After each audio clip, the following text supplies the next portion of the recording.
Yahoo! It's Kaho! Awake from a sunburn, ready for duty. How are you all today? Good? Good? Yeah? Okay, good. Welcome to my debut after party. Yeah, I thought, now that I've debuted and all, it would be really nice if we could just chat and hang out a bit. Yeah. So yeah, I hope you all liked it. Because it took me quite a while actually to set everything up. Not me, I mean, like a magical me in another world, would have taken about 3 months, I think it was. I know, it took me 21 weeks, exactly. I started working on this 21 weeks ago. That's when I got the idea, and that's when I started working on this, and here we are now. It takes a lot of work, especially when you're learning it for the first time.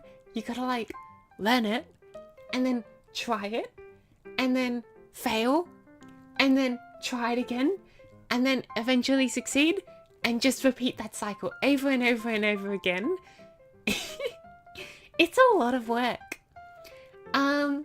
So yeah, I think some of my favorite parts, what are some of my favorite parts of making this? Definitely designing Kaho-chan. Designing Kaho-chan was really fun. Oh, what else? The live 2D, I want to say that was fun, but it was a lot of work. So I don't really know if I would say that was it was enjoyable, it was worthwhile, it was fulfilling, but it also was very painful, not knowing how to do it and having to learn for the first time. Creating the starting screen was less painful because I'd gotten a bit more used to live 2D by then.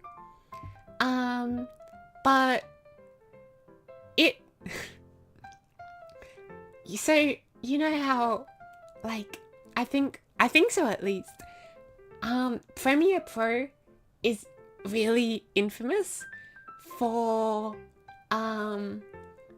taking hours and hours to load one video.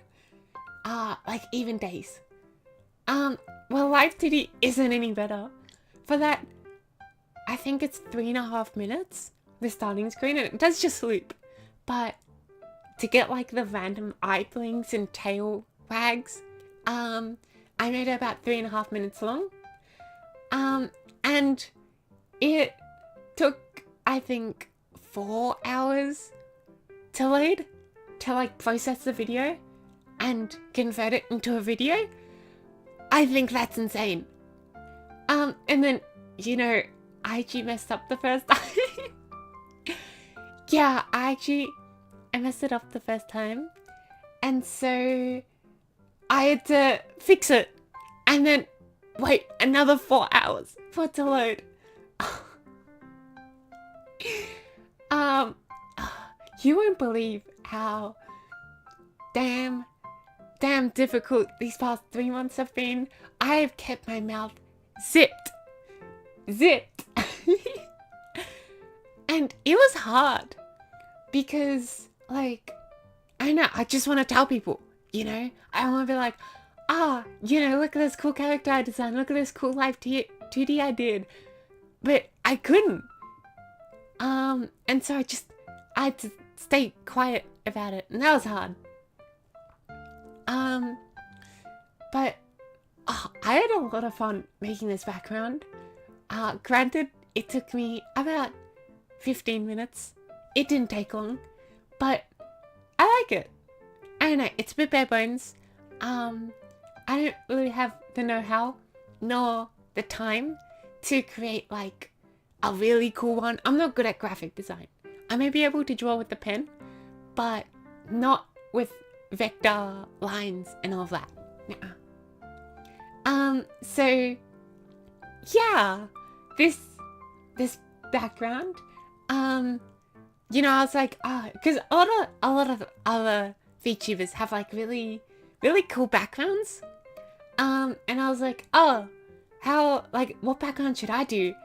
And so I was just randomly sketching. I was planning to make it 3D at first, actually, not like in a 3D program, but 3D as in like it had depth to it. It wasn't just a flat background. But then I came up with this idea, and I was like, I actually really like it. And I think the thing that sold me is the shrimp, the must-eat shrimp. I saw that and I was like, I'm in love. And so yeah. Actually, another confession. My logo, Kaho and Yanako logo, that you may have seen if you saw the thumbnail of the debut video. That was actually, I didn't have a logo at first, and so I just used a Kaho and then Yanako from this one, from like this background, and combined them to create Kaho and Yanako logo. Yeah. I really do like the window. The window wasn't there at first. I had a couple like first rough designs of how I was gonna orient everything. I forgot to add in the chat at first, so I kind of had to move everything around. But I wasn't gonna add the window at first. It kind of seemed a little bit weird, but I'm glad it's here. Yeah. I'd actually, if you don't mind, I'd like to go through my model a little bit more, because there's some pretty cool things there. So some of you may have noticed already, but when I smile too hard, do you see it? On my hair, the sides of my hair, they start flapping. I got this from an anime. I didn't actually end up watching the full anime. Only a couple episodes, because I kind of started something else and forgot about it. I don't know, maybe I'll come back. But yeah, I got the idea from an anime.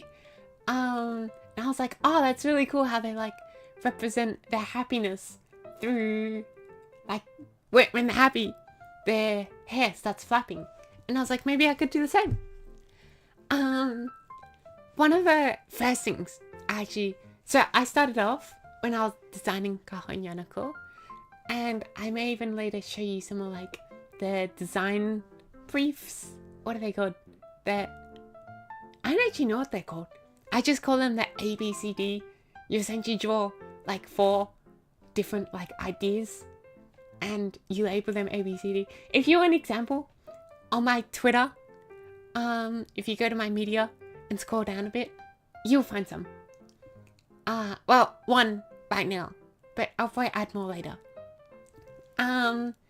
So yeah, you know, I had the idea for a cat x catfish hybrid. At first it was just catfish, but then I thought it's really funny because catfish has the word cat in it, and so I decided to make it both cat and catfish. And that's how I got my ears.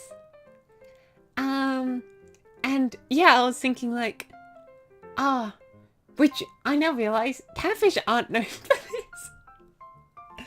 I was just thinking like, weird aquatic animals, and the first one that came into my mind was like the anglerfish and its little, what's it called? The thing that hangs off of his head and has a little light bulb. Let me Google it. Anglerfish. Light name. The Escar. Wow, the Escar. Yeah.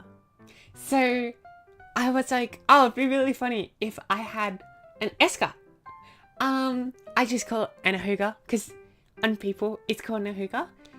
And I was like, oh, what if there's a bioluminescent shrimp at the end of it?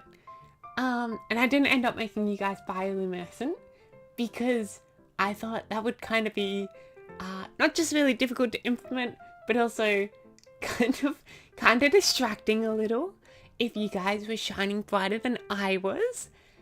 And so I decided to make it just a regular shrimp.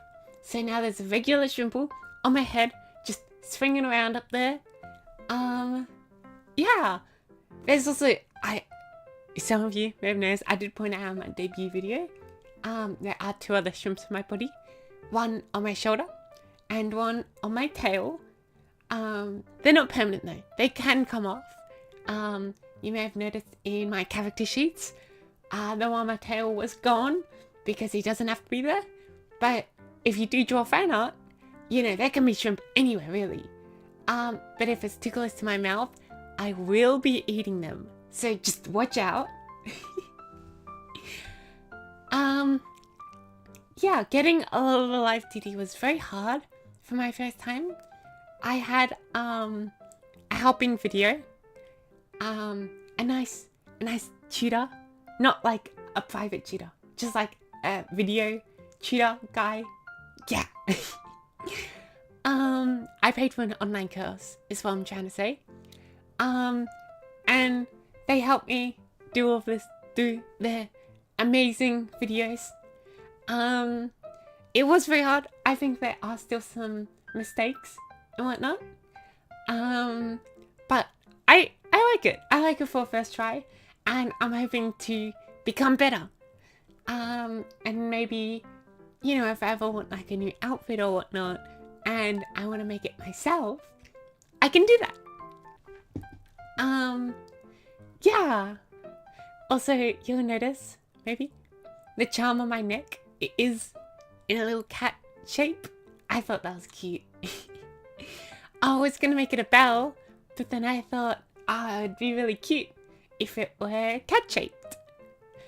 I also have a bandage on my arm. Not sure how that got there.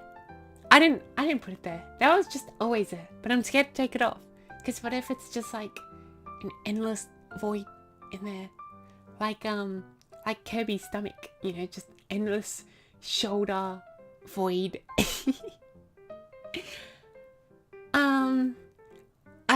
I really hope you guys like the background music.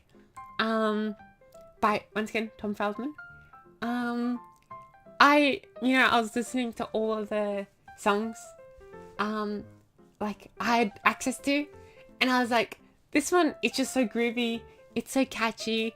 At first, it was just meant to be the starting screen song, but then I ended up making it the full Kaho Nyanako while streaming song, because it was just really catchy.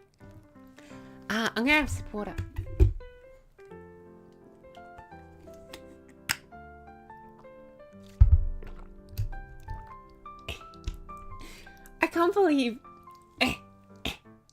I can't believe the thing on Catfish, the little glowy thing, is called an Esker.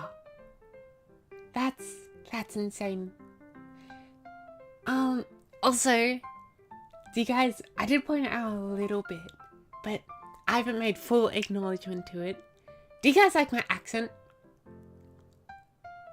I hope you do. Yeah, it's very prevalent here in the land down under. And yeah, some of the key features is I've noticed we don't pronounce the ER at the end of words. So like hamster instead of hamster. In fact, I've tried American accents a couple of times, and I just can't do it. Yeah, so it's not just me. But yeah, we don't usually pronounce it ER at the end of words, but when there's an A at the end of a word, like in the word spatula, we kind of emphasize the A a little bit to make it sound different from the ER. It's strange. Also, a lot of the time we don't pronounce T unless it's like at the start of the word or it's like heavily important in the word. But like in the word battle, we pronounce it as a D, battle, instead of battle. Or like water. You notice I don't say water, I say water. I can't think of many other things. It's just sort of like, it's so natural to me and so everywhere that it's hard to pick out what's different. But I'm sure many of you guys will be able to pick out how my accent is different from yours. Because I love accents. Accents are fun things, no matter where they're from. Because it's like, it's part of your identity and they're super fun and sound really cool. And yeah, I love accents.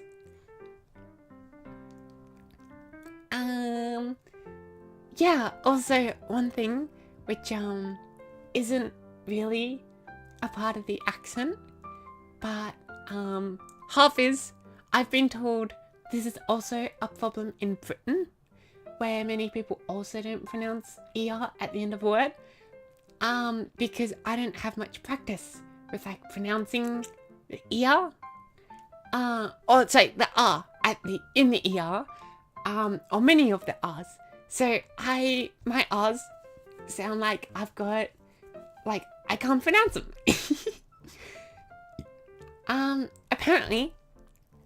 Apparently, this is because different people like do different mouth shapes when they pronounce the R consonant. I think it's a consonant. Apparently, in some countries, it can be a vowel, which is interesting. Especially when it's like rolled, it can be a vowel. I don't know. I don't speak many other languages. I know a bit of German, and even less Japanese, and that's about it. And it's a consonant in both. But yeah, apparently people pronounce their R's differently. So some people will do it like with their tongue. Well, I think that's what most people do. So they'll like kind of curve their tongue inside their mouth and then go and other people, you especially hear this in accents from like a lot of Asian countries which don't really pronounce the R, will pronounce it a bit more like an L, and like slam their tongue against the roof of their mouth and go like ra ra ra. And then also some people from many European countries and like, you know, countries in South America and North America and the Caribbean, in like that whole Americas region, and even some places in Africa will pronounce it with a rolled R. Some do it at the front of their mouth, or some do it at the back of their mouth. Yeah, so that's interesting. But I and some Brits pronounce it like you do a V. So like, what's the word that starts with V? Video. And then if I were to try to say that, but with an R instead of a V, so R-I-D-E-O, it would be radio. Radio. I don't know, I feel like it's a bit inauthentic right now. I'm like trying really hard to make the R sound good. But when I say it just in random, it usually sounds a bit like a V, maybe even F. It never really sounds like an R, or sometimes it sounds like a W. I really struggle to say the word worry. Or like sorry. Just like once again, when I'm not being conscious of my pronunciation, I really struggle to say it. Yeah. Yeah, so that's it. That's a little bit more about me. I as I said, I've got a couple streams coming up. So if anyone has any suggestions for games I should play, or like if you just want to chat with me, I do love chatting. Sometimes I feel like when I play a game, I get a bit too focused on the game, and then I can't really chat with you all.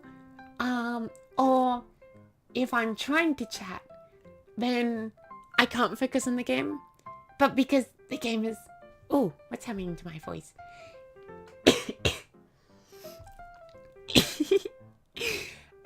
But because the game is like there, and I have to be playing at least a little, I can't focus on you guys either. And then I end up just becoming like really mentally, like, I don't know how to describe it. It's not tired. My brain just feels mushy until I say, all right, I'm going to stop focusing on one thing so I can focus all of my attention on the other thing.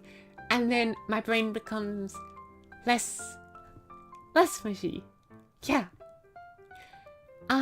Also, some of you may not have noticed this yet. I did mention it before, but actually, I realized now I've been a bit confusing. Because no one's actually sent any messages in chat. This thing over here, this little box, if I can get closer, this. Oh, wait, no, I've been cut off. Okay, never mind. I'm just eating the shrimp now. But that little box over there, that is chat. So if you send messages, it'll pop up in the box. In fact, I'll send a test one right now. I should send a little Yahoo. If I send it, it comes up. Isn't that cool? It doesn't really have any like special, like, how do I put it? You know, like special cool, you know, like comes up with a little animation and it's got like cool graphics. I found out those things work on CSS chat boxes, which, as I've already proved all of you, I know how to use CSS. But I've got to still draw up sketches and whatnot of like what I want it to look like, and I don't know what I want it to look like. I thought it looked kind of funny, like this. You know, everything else is so like it's all spray painted on, and so you guys get to spray paint your own comments on. I think that's fun. Yeah. Yeah, sorry, as I was saying before, I don't really know if, you guys can sort of like leave suggestions. Do you want me to play games? Do you want to chat more? I've got some games actually that I thought might be fun to play. I've never played them before. So, like tell me if any of these pique your interest. So I have been wanting to play Stray for a while. Yeah, like the cat game with the cat and the robots. I thought that'd be a fun game to play and stream one day. VA-11 Hall-A: Cyberpunk Bartender Action. I'm sure it's got a shorter name, just like Cyberpunk Bartender or something. But yeah, I want to play that game. Although I did actually have that game. Like I was looking at the game because I know it's got German in it, and I was like, oh, that'd be a great way to learn German. That was, a couple years ago when I found out about this game. Though I've been focusing a bit more on Japanese right now. So, I don't think I'm going to be playing in German anytime soon. So, I'd be happy to play on stream in English. I don't think I could play a rhythm game on stream. I don't think that would work out. I'm not very good at many games. I've played a couple of rhythm games before. As I did mention, I do play a saxophone, so I can play music. So I've got a good sense of rhythm, but you know, I feel like I gotta focus, or else my rhythm is gonna be not so good. One big one I was looking at is Uncle Chop's Rocket Shop. I thought that'd be a really fun game to play with you all and stream one day. Any other ones? Rain World, I feel like I've been told it's very difficult. I might not be able to finish it. Same with what's it called? Hollow Knight. I've been told it's a little bit difficult, and so I might not be able to really get very far on stream. What else? Is there anything else here? Maybe a bit of seafood? No, seafood. How's it pronounced? Sea? Is it seafood? Sifu? Sifu? S-I-F-U. That's how you spell it. So if you want to look it up yourself. A little bit of unpacking might be fun. Or a little bit to the left. Okay, so I found out about this game a little while ago through another streamer. I don't know them personally, but I was a big fan. And it's called Card Survival Tropical Island. And I was like, that, from like the first couple episodes, I was like, that looks like such a fun game. And so I kind of want to play it one day. And I did hear it got a second release, where you get put somewhere else. But the first game, I was told, is the best. So I'd have to start with the first game.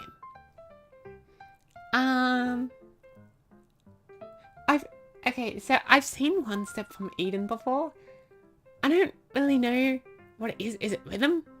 Is it a card game?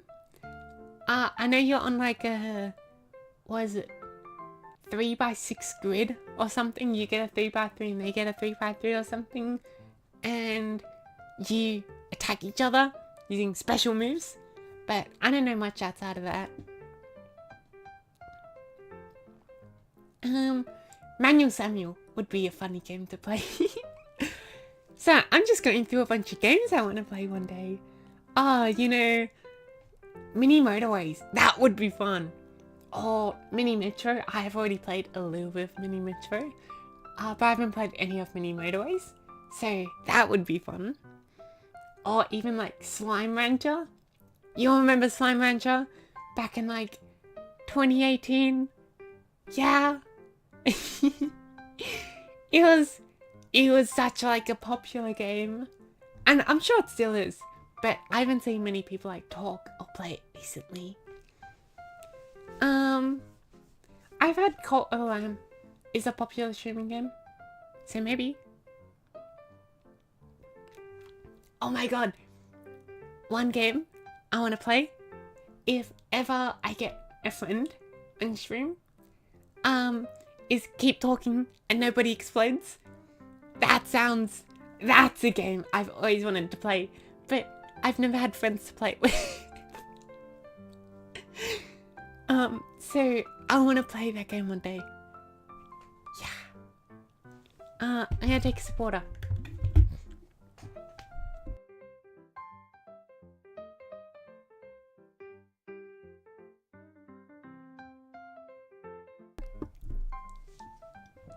Ow, that burp didn't really come out. What else? I really love visual novels, but I wouldn't really want to play them on stream because I feel like I'd just be spoiling it for you guys. And so, unless you guys really want me to, I might keep the visual novels to myself. I feel like a lot of visual novels sort of has like stuff you can't show. Stuff you can't really show on stream.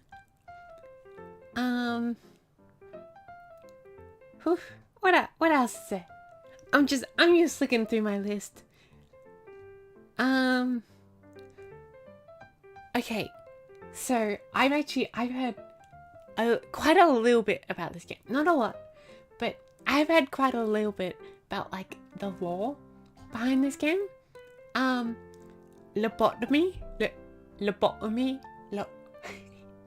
So I feel like I'm saying something a bit British. Lobotomy Corporation. I'm curious. But apparently, once again, it's a really hard game. But I'm quite good at, like, strategy. Like, anything that just requires my mouse. And doesn't require, like, real-time, like, reflex to shoot people. Even if it's a real-time strategy game, I'm still fine at that. If it's just using my mouse. But if it's using a controller to, like, you know, as an FPS game. Or, like, what other real-time games are there that aren't strategy but aren't FPS either? Because I've already said FPS. I can't think. And I've got quite a few indie games I'd want to play. But I feel like going through them might make the list a little bit too long. So I'm just trying to, like, say the popular games. What else is it? I still have to play the Colonel Sanders dating sim game one day. I haven't played that yet. I've been meaning to, but I never did because I've always got other visual novels. One day.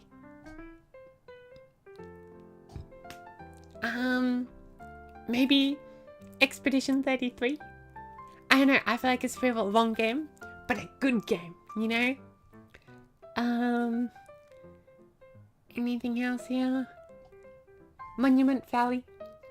Once again, I don't know how you guys feel about puzzle games on stream, because I do feel a bit like it ruins the experience a bit if I play it and then, like, you can't play it, which is the same with visual novels, I feel. But maybe a lot of you would just love, you know, seeing someone else play a puzzle game and accepting that you'll never play it, or, like, maybe you can just forget the answers or something. Oh my god, there was this really nerdy math puzzle game. Okay, well, it wasn't math. I forget what it was. I'd have to find it again. You're like, you have to fill in tiles or something like that. And it, like, there's a hidden rule and you don't know the rule. And the point of the game is to figure out the rule. So it might be like every prime number, or, like, you know, the game is much more interesting than making it sound like. If you guys, you know, if you guys haven't caught the drift yet, I am I am a little bit geeky when it comes to some things. I love linguistics. Linguistics is really fun. I also, well, I'm not going to say I love math, but, you know, I'm not bad at it. I don't hate it. It can be fun, is what I'm trying to say. And any other things? I can code, I guess. I like robots. And I don't know, would you guys really call figures a geeky thing? I feel like some figures are, but, like, I don't know. I don't know if anime figures are really like a geeky thing. Oh well. So I'm just gonna keep doing I'm just gonna keep going through games until one of you stops me.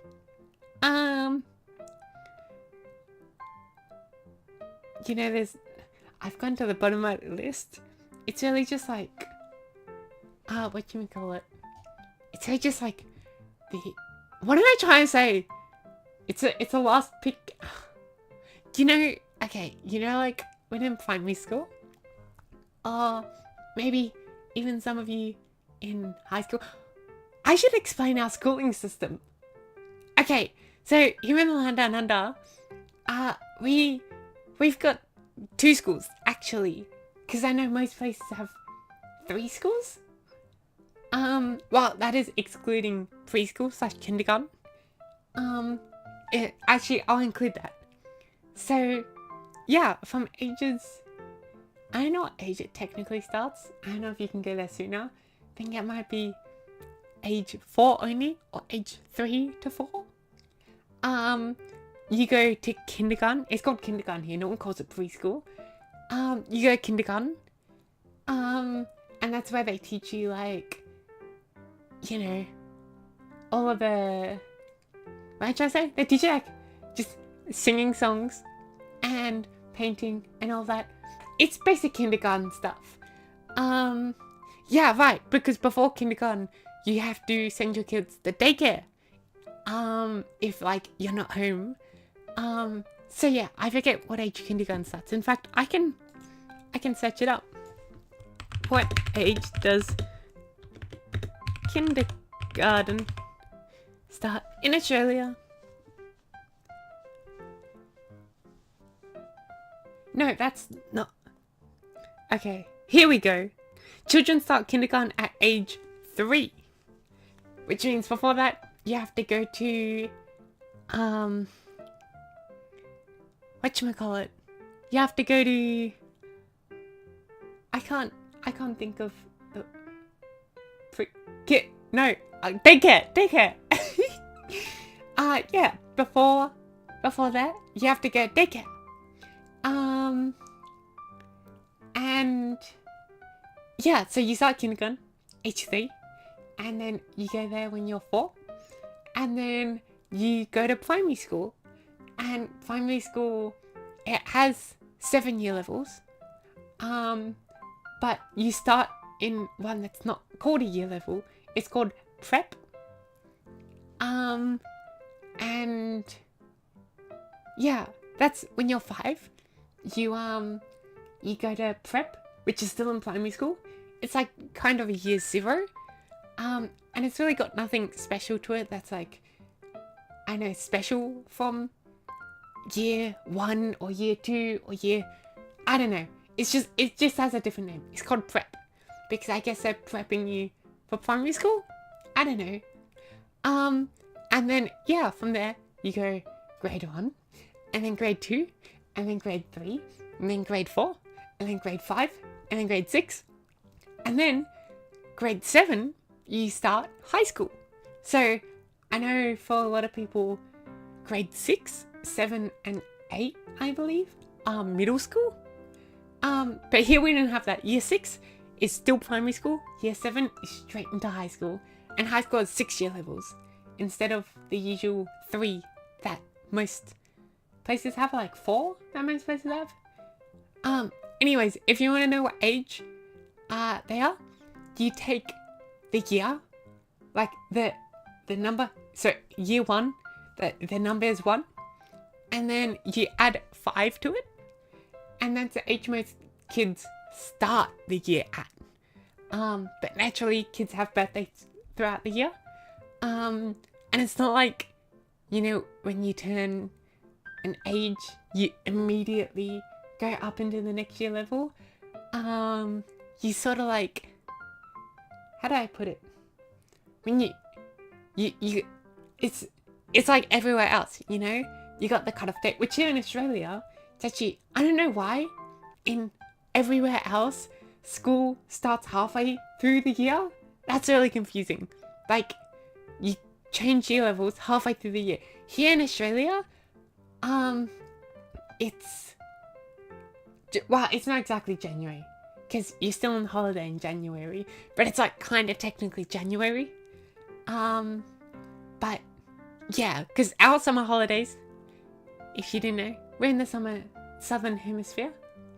So our summer holidays actually happen during most people's winter. During Christmas is when our summer is. And actually, if you search up, you know, Aussie Christmas and go to the photos, it's really funny. I don't think I can show one on stream just in case it's licensable or something. But I've got one in front of me from The Guardian. And it's really funny. It's got a shrimp with a Christmas hat, which I really want to eat. Because in the land down under, people love eating shrimp. Myself included. It's got, if you're looking at the same picture, in fact, hold on, I'll bring up the animal since I'm not sure if many of you know what this animal is. I'm sure Wikipedia is fine, right? Okay. How do I bring it up? How do I use my streaming software? Ah! Is it just copy image? Oh, I can copy the image address. Plus.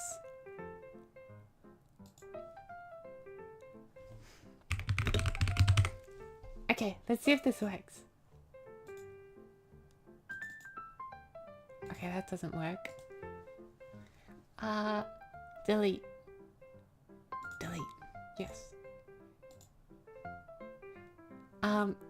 Okay. Browser?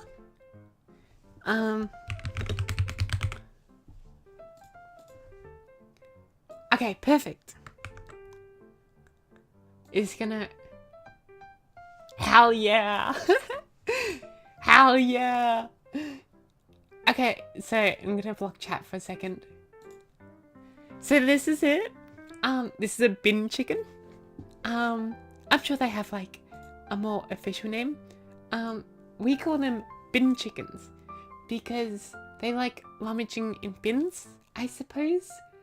I don't know, they're really common around coastal areas a lot. More inland, you won't find them as much. But yeah, there's a bin chicken with a Christmas hat, shrimp with a Christmas hat, kangaroo with a Christmas hat, and Santa, you know, he's got his shorts on. You know, nice and in the Aussie spirit. Normally you'll see him wearing board shorts and no like shirt at all. Yeah. It's very, you know, all I'm trying to say is our summer is in the at the end of the year. December, January, February. That's when our summer is. Yeah, and so that's when our summer holiday is. And so yeah, it's pretty long. I think it's mandated around 6-ish weeks, if I remember correctly. 6, 7, 8 weeks, something like that. And so you get a whole month, plus half a month off. And then you come back to school, very early in the year. And so it's very simple to remember. Unlike, you know, starting school halfway through the year, you start the new year level at the start of the year. And yeah, so that's the age, you know, take the number of the year level at 5. That's a year most people start. You'll get the occasional student that's like a year younger or a year older than everyone else. That's because if you're born in December or like January or February, you get to pick which year level you want to go in. And so you can either be a year older or a year younger than everyone else. Because, you know, you're in that like weird, you're on the cutoff date, and so you get to pick which way you want to be. Yeah. And then high school, year 7 to 12. So year 7 is 7 plus 5. You start high school at age 12, and you end it at age, well, you start year 12 at age 17, but you end it when you're 18, which for us is actually the legal age of becoming an adult. So that's when you can vote. That's when you can legally drive. I mean, you can legally drive before that. But, you know, what am I trying to say? You're on what's called your learners. And so you have to have someone else who's experienced, like a parent, in the car with you, guiding you when you drive. And it's actually different all around Australia. I said 18 because that's what it is like for some. For some of the states. Apparently, I think Victoria's the only one that has it left, right? P plate age for each state. Yep, Victoria's the only one. But apparently they're going to change it soon to 17 when you can legally drive on your own. Naturally, it's not just like you immediately are allowed to. You have to prove that you can drive by spending enough time with their experienced person and driving with them. And also doing a test, a very strict test. And it's not written. You have to drive a car with someone, like with a tester. What are they called? A testing person. They're in the car with you and they've got a checklist. And if you fail enough things, you fail the whole test.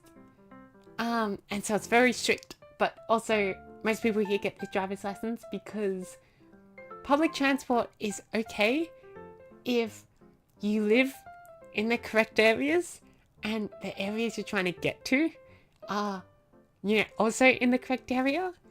I don't know how much it is for other cities, but for my city, it is like, yeah, most people live in the correct area, but sometimes you're trying to go the wrong way and you can't take public transport. Sure, we have buses, but buses are very infamous.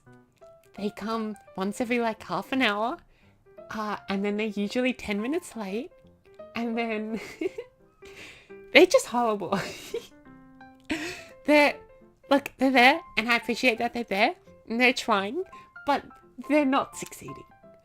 But we have trams and we have trains, and those are both good. As I said, they're very limited in where they go. So yeah, you start at 16, you get your learners. And then at 17 for most places, Victoria included soon, but not yet. Apparently those damn Victorians, they've got to wait until they're 18. You can get what's called your, I think it's a green P's. There's two different kind of P plates. And P means you're experienced enough to drive by your own, but you don't have a full license yet. Let me search it up. Okay. So the red P plate means you're in your first year of driving on your own, and the green P plate means you're in your second and third year of driving alone. So it's just for like other people to see, if you've got your learner's plate up because you're still learning, people are going to be very careful around you. If you've got your red P's up, people are still going to be very careful. If you've got your green P's, people are going to be a bit less careful. And then once you get your full license, good luck. So yeah, that's how it works. And so back to the thing I was talking about before. I keep doing this. I'll start a conversation, go on to a new thing, and then come back to the conversation about half an hour later. But yeah, going back to the thing I was talking about before, you end school at the age 18, and that's when you're a legal adult, so you can vote. And then if you're in Victoria, you can drive. You could drive before that if you're in a different state.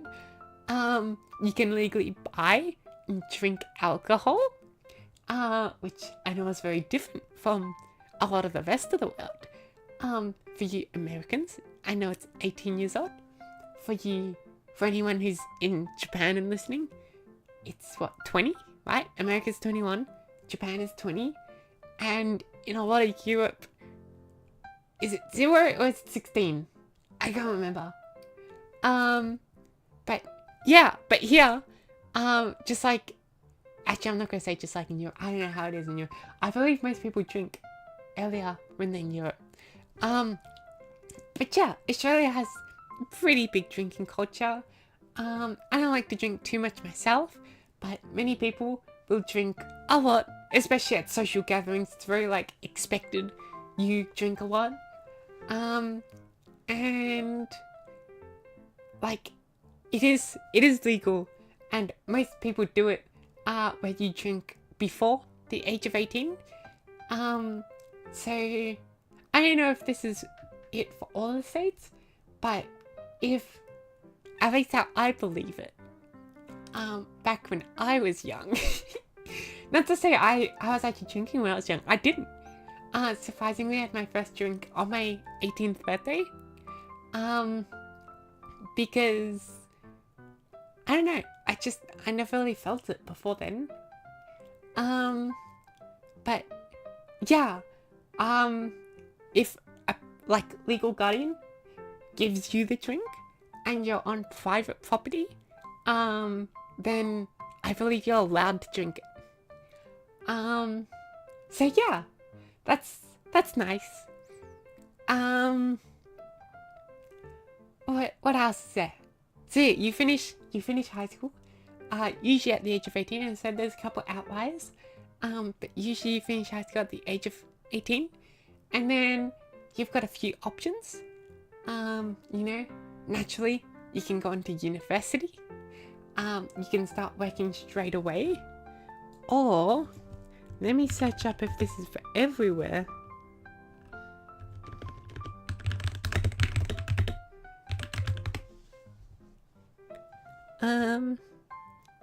Yeah, I think every state does this. So it's called TAFE, TAFE, and it's a way for you to basically, it's mainly known as the University for Tradies, which a tradie is a labourer. So an electrician or a builder or a plumber, that's what we call tradies. We have a tendency for shortening every word. We've got Maccas, we've got Arvo for afternoon. I could do a whole list of them. You can search it up. In fact, there's so many videos about our abbreviations. What a break.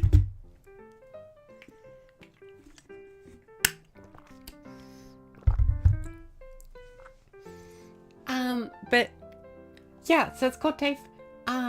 You can also go there to get, I believe, if you want to work in hospitality, which is working in restaurants, you can go to TAFE.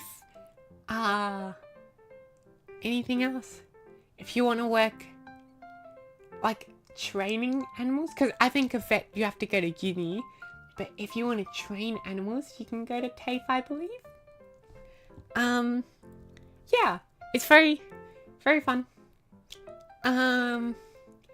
So yeah, you can go to uni, you can start work, or you can go to TAFE, which is like uni, but for different professions. Because uni, you got your what are they called? Oh shoot, I forgot the word. You sit in a big room and someone speaks to you. But you got that, and you got your homework, and you're sitting down, doing a lot of typing on a computer. TAFE, you still gotta do tests and all of that, and you still gotta go to the big room where someone speaks to you, which I forgot the name of. But you no longer, you're also doing a lot of hands-on practical work. Because that's how you get your job. And most of these jobs require also an apprenticeship. And actually, it's quite nice. You do, I didn't do TAFE myself. But I know someone. And you get paid for being an apprentice. Which is quite nice. You don't get paid a full wage, obviously. I think you do it for either 2 or 3 years. But yeah, you get paid I think the full pay is I know it's pretty. Electrician. The person I know is an electrician. Pay. Oh my god, per hour. Yeah, so you get paid around 40 AED. For as a full-time electrician per hour. Mind you, some of that is just driving in your car to the place. I believe you still get paid for that. Because, you know, you got shifts.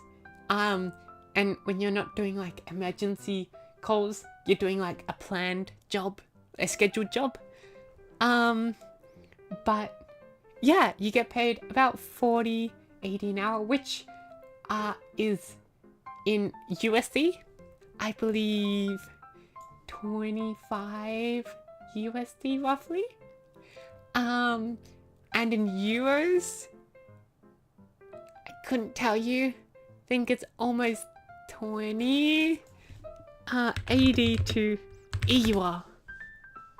Yeah, okay, it's close to, it's a little bit over 20. There we go. It's 22 euro. In USD, I can get the exact amount.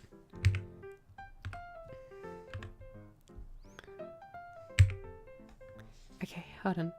United States dollar? Yeah, 25 bucks USD. And then in JPY, whenever I buy stuff in JPY, I always calculate it, basically, like 1 to 100, 180 is basically 100 JPY, so that would be about, what, 4,000 JPY, Japanese yen, a year? I know, it's slightly different. I'll bring it up. There we go. It's 3,800 per hour, not a year. I know I said per year. Per hour. But I think, what is it? Like when we buy stuff from Japan, we add like a tiny percentage on some. I can't remember. I basically convert it 1 to 1. It's close enough. Or not 1 to 1, 1 to 100. It's basically close enough. So yeah, that's what a full-time gets. And my apprentice friend gets, I think, 15 to 20 per hour. So a little under half that. But remember, most people, when they do an apprenticeship, or like work experience or whatnot, they're not getting paid at all. They're getting paid nothing. And so to get paid as an apprentice, doing so many hours, that's nice. Yeah. And so that's what TAFE is. University. Oops. I just slammed my keyboard. University to get in. So TAFE, I can't remember what the requirements are, but they're very loose. Because, yeah, basically you learn everything you need to know while you're in there, and so they don't really have many like requirements for you to get in. University is a bit more strict. It depends on the course you want to get into. So, you know, if you want to get into like a pretty high-end, maybe like engineering or like doctor, it's a lot more strict than if you want to get into like, I don't know, fine arts, I guess. Yeah, so we have in Land Down Under this thing called ATAR, ATAR, and it means Australian Tertiary Admission Rank. Basically it's a number from 0 to 100, but you can't actually get 100. And I'll explain why in a second, but statistically you can't actually get 100. I don't think you can get, oh no, you can actually get 0. Oh. But yeah, so essentially it's a number, like, and it represents how much better you did than everyone else, how much better your score was than everyone else's score. So if you got a 70 ATAR, it means you did better than 70% of the students in your like year level who graduate at the same time as you. And the reason why you can't get 100 is because you can't, I believe it's because you never get into a situation where you're the only one who got the top rank. I believe there's always at least a couple people, which means you didn't actually do better than 100% of students. You did better than 99.95% of them. That's why the highest ATAR is 99.95. But nowhere's going to require such a high ATAR. Usually the maximum, like I believe for if you want to go to a prestigious university and you want to go into like a really prestigious job, like I said, maybe become a doctor, it's like 85 or 90. I mean, you have to do better than a lot of students, but not all of them. And different states have their own way of calculating it. You have to do few subjects, and these subjects are what's called they're weighted. So essentially, if you do, I don't know how they do it. Is it if it's an easy subject or if it's a desirable subject? I think it's just if it's an easy subject. So the harder the subject, for example, if you do a really advanced mathematics or you do a really hard language, most languages are considered difficult subjects. But if you do a really hard one, such as Latin or think Chinese as second language, they're considered really hard. And then really easy subjects are like basically the art subjects, which I don't know, I'm a bit confused. I don't really get it because you still get graded based on how well you did compared to other students, which means even if it was easy, it means it's easy for everyone, which means it's still hard to get a high grade. So I think it is just a desirability of the subject. But yeah, essentially the harder the subject, the extra score you get at the end, and the easier the subject, the more score gets deducted at the end. So,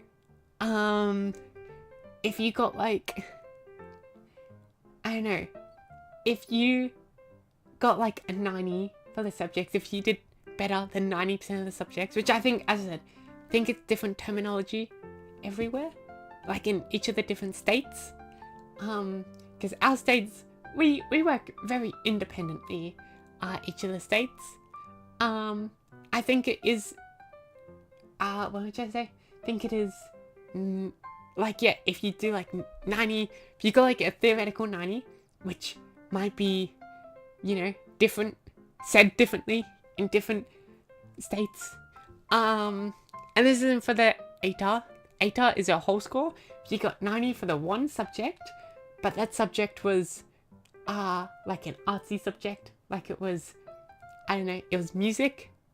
Actually, I think music is considered a mid-level subject. I can't actually remember what the easy subjects are technically, but your score gets dropped. So you didn't actually get a 90 in the end. You got a like 70, for example. But that's actually quite a bad example because I think the higher it is, the less volatile your score is. But anyways, if you did Latin and you got a 30, you did really bad in Latin, you only did better than 30% of the students, which now that I think about it, isn't actually that bad. You're almost average. You might end up getting pushed up to like a 70 for some reason. It's really confusing. But yeah, that's how it works. And so that's what a lot of unis go off of. Some of them require a portfolio, for like, you know, whatever you're doing. If you want to do like, graphic design, you might need to hand in portfolio, and they don't just go based off ATAR. Others are like, yeah, ATAR is like 90% of it, then you have to go through an interview, just to make sure you're like, I don't know, I guess you can communicate well with others fine, I guess. I don't really know what the interview is for. I don't know if all subjects do the interview, but yeah, that's how it works. It's pretty confusing, but you get the hang of it after being here for a while. So yeah, that's how our schooling works. I spent a long time explaining that. What a break.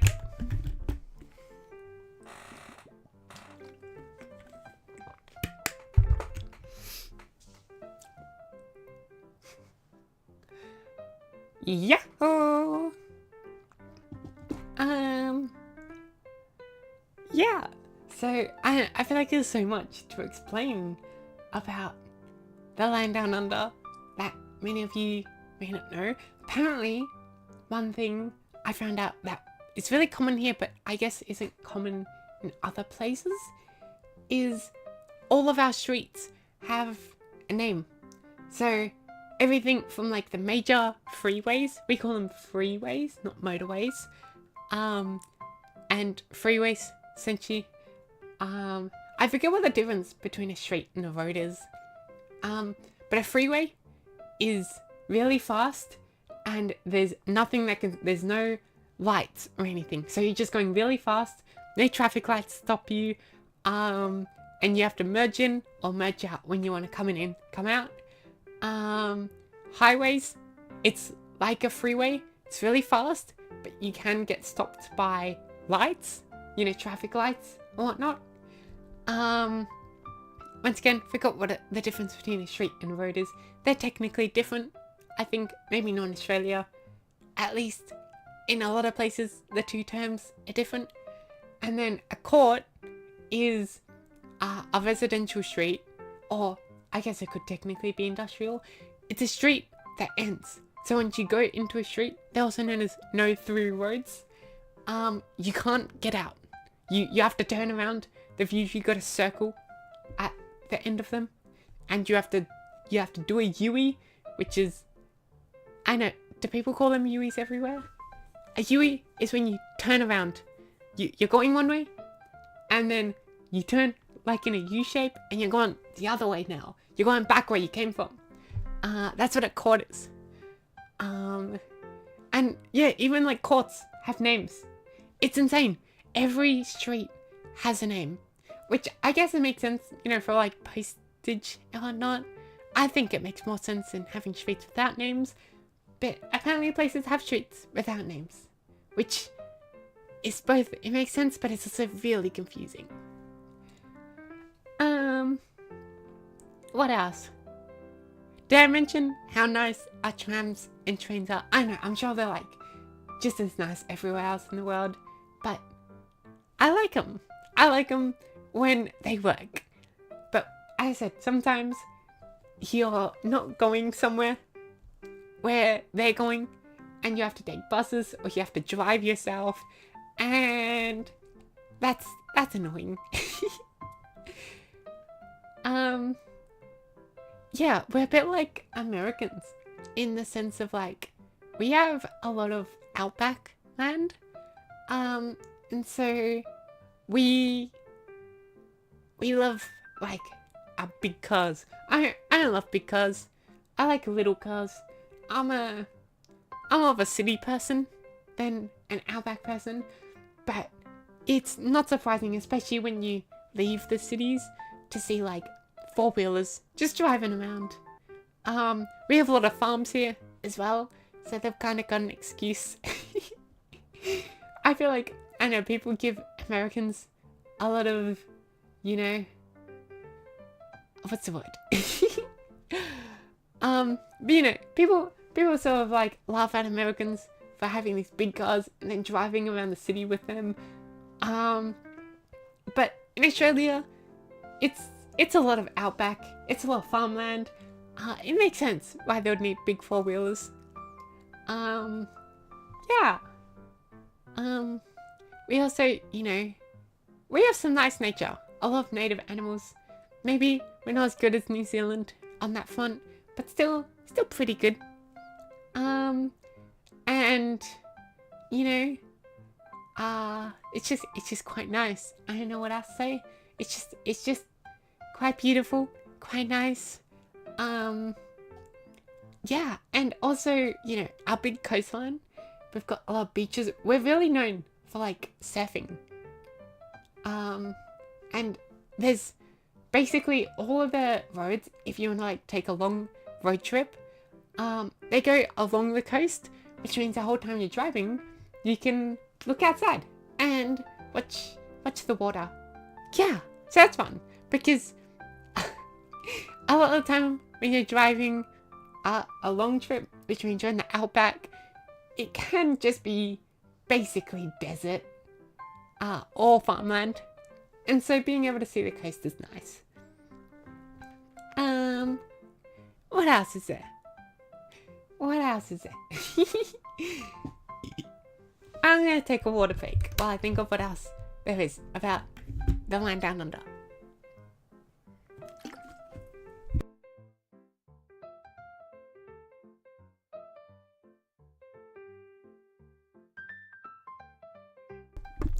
Yahoo! Right, okay, my microphone's working. Oh yeah, one thing that really surprises me is if anyone watches like the Olympics or not, or like is into sports, Australia has a really small population. Like I think it's still 25 million. I can't remember. Australian population. We've gone up by 2 million. It's 27 million now, apparently. Yeah, we've got a big, like a tiny population, but we're really good at sports for some reason, especially swimming, but not just swimming. Like you're always, for some reason, once again, I could not tell you why. You see like America and their massive population. Japan has a pretty sizable population. So does like Germany and France and like the UK, and, like all of the European countries. China participates in events. I know they do pretty well, but like for their population compared to ours, they're like doing maybe just as well as us. And we got the tiny population compared to theirs. But yeah, we're like really good at sports, and I couldn't tell you why. Like, and yeah, we do have like a pretty big sporting culture, but most people in sports, I would argue, pretty early in life. But no, we're like, have you heard of our soccer team? Our female soccer team? I know they're quite popular recently. They're more popular like a year ago, but they're still really popular. The Matildas.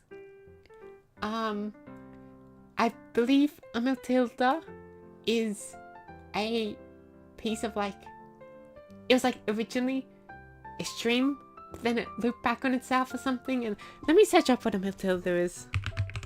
I might be thinking of something else.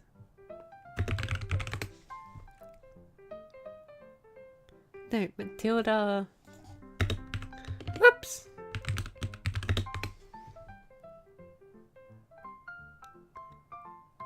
Huh? Oh. Okay. So a Matilda is like a bag. It's like, it's not just any bag, but it's a bag. A satchel? I know, it's bag. Or like not, I don't know how to describe it. I don't think bag is a good explanation for it. I don't know, I don't exactly know what Matilda is anyways. But yeah, we've got a pretty popular song, Waltzing Matilda. It's really catchy. It's naturally, wait, actually let me think it in my head. Never mind, I take it back. I don't think it is a waltz. I think it's in 4/4 time signature. But yeah, the Matildas, really popular female soccer team. We also really great at swimming, as I said. We do quite well in track and field, athletics. Yeah, no, just like, I don't know why, but we're really good at sports. Surfing as well, but like that one makes sense, right? That one makes a lot more sense than, I don't know, the rest of them with our tiny population. Maybe swimming, because everyone who lives by the coast learns to swim. Apparently that's not popular in most countries. Here, I would say 95% of the population can swim, and not just like, you know, keep their head above water, Like there's a 95, I would say 95% can keep their head above water. Like 80% can like, they could swim 100 meters, like freestyle or something, like backstroke, breaststroke, whatever they do. They could do that. And apparently that's not common in a lot of places. Cause here I'm like, I was always growing up and, it's still like kind of ingrained into me. I'm like, oh, swimming is a necessary life skill. You need to know how to swim. But now that I think about it, unless I purposely go into the water, I'm not like falling in deep water or anything. And so it's not actually a life skill. It's just something that everyone here knows because we've got such a big coast. And then because we've got such a big coast and everyone loves swimming, we've got so many swimming pools. And yeah, everyone here knows how to swim. It's insane. Yeah, and any other sports I can think of? Well, actually, this sport isn't international, but we do have our own football, which is why, I know, I know Europeans and like literally everywhere in the world that's not America, gets really annoyed at how Americans call what most people call football.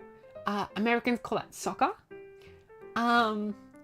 Which, makes sense. I understand why, that's really annoying. Only problem is, we do that too. We've got our own thing that we call football. And so we also call it soccer. Like we call what most people call football. We call it soccer because we've got our own football. And it's very different from American football. American football, I'd say, is quite similar to rugby, which is, it's less popular here. It's very popular in New Zealand, but it is still quite popular in, the land down under.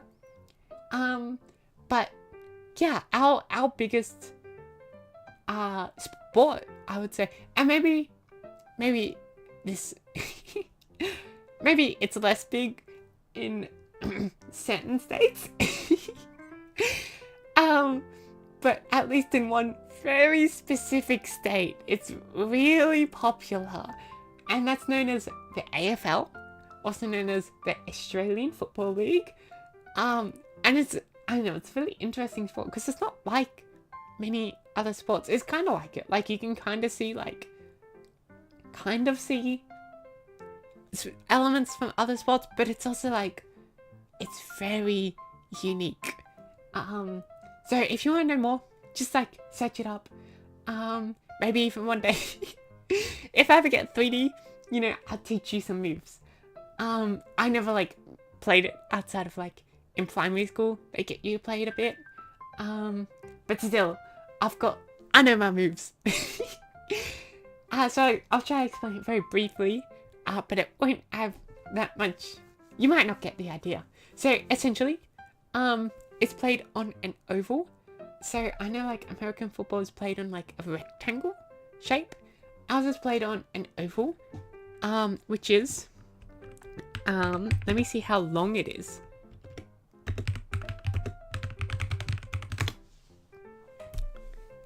It is almost 200 meters, 185 meters.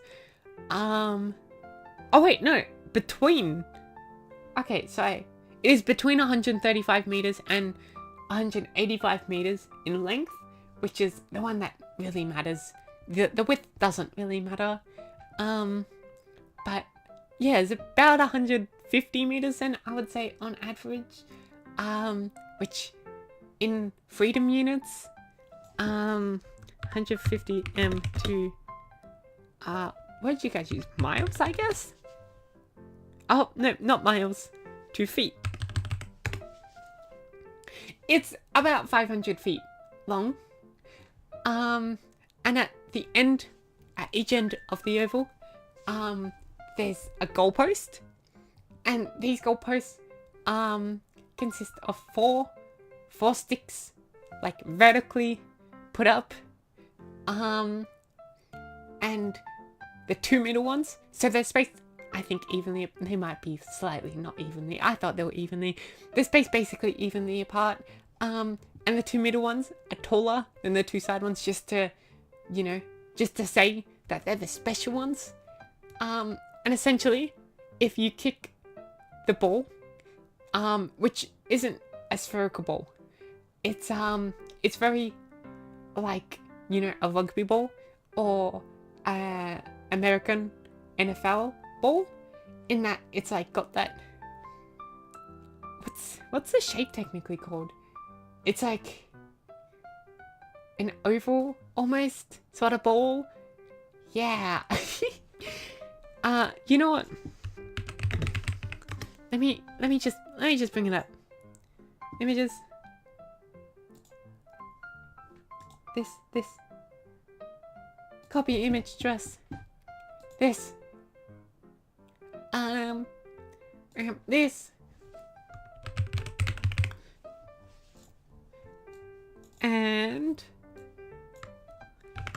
bam, this is what it is. So you can even see the little AFL logo on it, and it's a shape. And there's not much move, like you don't actually hold the ball for very long. But I'll get to that later. Essentially, if you kick it in between the two big posts, which are the middle ones, you get 6 points. But if you kick it between the side ones, so a bigger one and a small one, you only get 1 point. Or if you kick it and it hits a post, even if it's one of the tall posts, you also only get 1 point. And if you go to kick a goal, but I believe someone on the opposing team touches it before it goes through the goal, which is quite rare, because normally when you kick a goal, you kick it really high up, then it's also only 1 point. So they stopped you from getting all 6 points. And yeah, so that's how you get points. That's the only way to get points. There's no touchdowns, no nothing. It's like, you know, a lot of other sports, soccer, hockey, whatnot. You know, you only get points for getting it through the goals, except here, you can either get 6 points or you can get 1 point. A good side note about hockey, that's another sport Australia is really good at. We really excel at hockey. Although I don't think we win too often. We're like really high up there in the world, but we're never the top. Correct me if I'm wrong. But yeah, that's a football. And yeah, so to get it around, I think you're only allowed to take 6 steps while holding it. And so, you know, normally you're not really carrying it around from one side to another. But it's also not like basketball. Like, you can dribble the ball, which I think is like, yeah, every 6 steps, you bounce it on the ground and then catch it again, and then you can take another 6 steps. But this is like very rarely used because, like, someone else could just slap it away from you. And so, like, yeah, it's just, I don't know, most of the time how you get around is you just kick it really far. It's a bit like hockey, where in hockey, if any of you play hockey, you know, the ball is mostly moved just from whacking it from one person to the next, to the next, to the next. Except 2 slight differences. In hockey, you still get the occasional person just running really far with the ball. Here, you don't really get that. It's mostly, definitely always kicked from one person to another. And unlike hockey, where someone can, like, stop the ball halfway through, you know, intercept the ball, since you kick it in the air, it's the only way to get the ball is where it lands. And so, yeah, essentially what happens is you kick it really high and really far, and then one of your teammates has to try to catch it. And if they catch it without it touching the ground, then they get a free kick. So everyone else has to give them some space, and they get to kick it really far again. Or they can, I think they can also just choose to run with it. I know it's kind of like hockey in that sense as well. You can kind of just run with it when you get a free hit.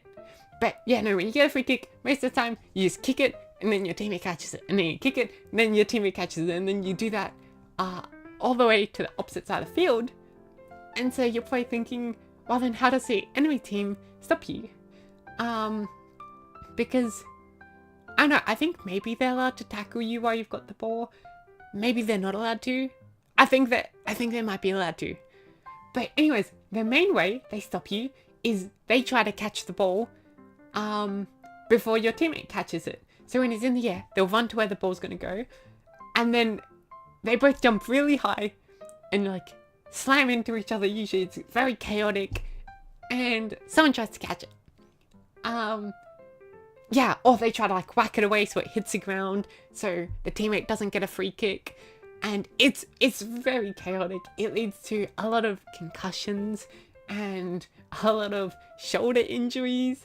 Especially like you might try to do a double jump where you jump onto someone and then you jump off of that person to try to get extra height. It's crazy. But yeah, that's AFL. You send you kick it really far. It's almost like netball in that sense, except once again, netball can kind of be intercepted. But yeah, you just kick it back and forth, back and forth, back and forth. And it's really chaotic. There's a lot of injuries. There's no protective gear, unlike in rugby or the American football, the NFL, where there is a lot of, like protections. You got your helmets and you got like all of your armor.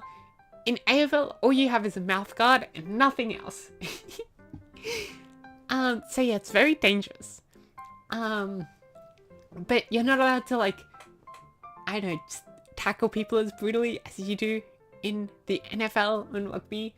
So it's a little bit less brutal, but there's less armor. So it's like, it evens out a bit. Yeah, it's very chaotic. Very popular. Especially, as I said, in one of the states. Because, well, actually, I know why I'm like not saying that.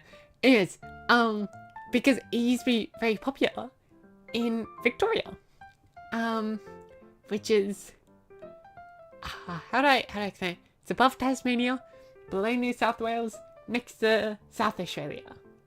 It's on the East Coast. Wait, is that right? Yeah, it's on the East Coast, and it's low down in Australia. Yeah, and it's very popular there because it actually originated there, and then players from other states started joining, but most of the teams still come from that one state, and so it's like you don't get many interstate fans. So yeah, that's AFL, very popular sport here, and it's our own sport. Yeah. Oh, another thing about Australia. So, do many of you know our history? It's a pretty dark history if you go back far enough. But the basic premise is that international arrivals first started with the Europeans, more specifically the British, where they would send prisoners here. And then, after that,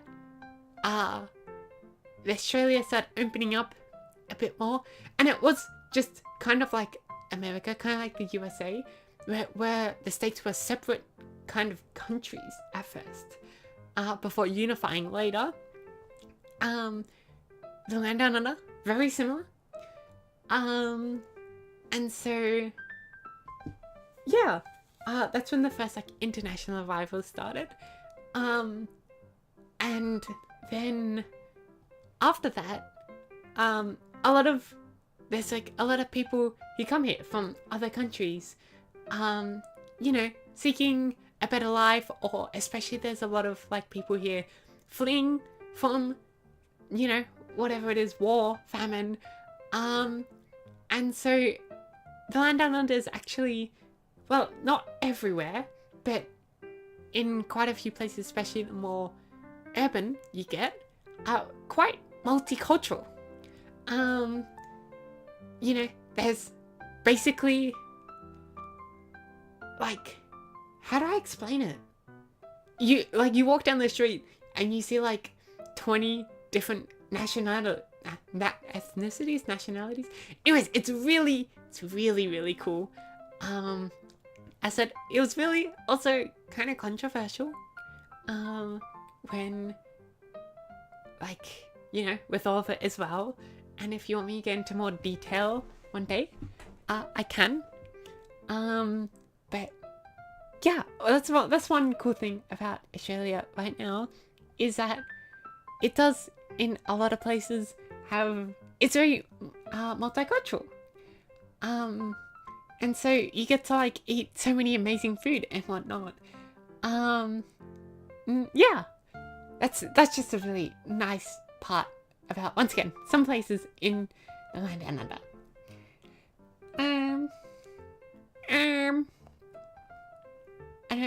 I think I've run out of things to talk about the land down under. Yeah.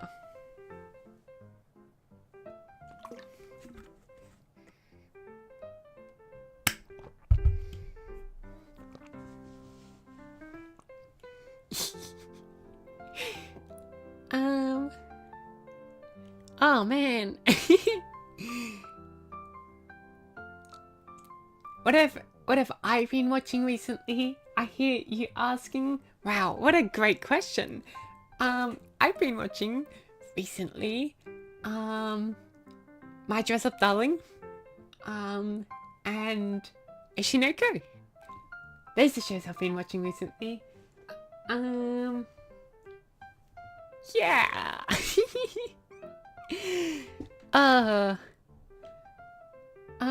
I'm trying to think of things to talk about.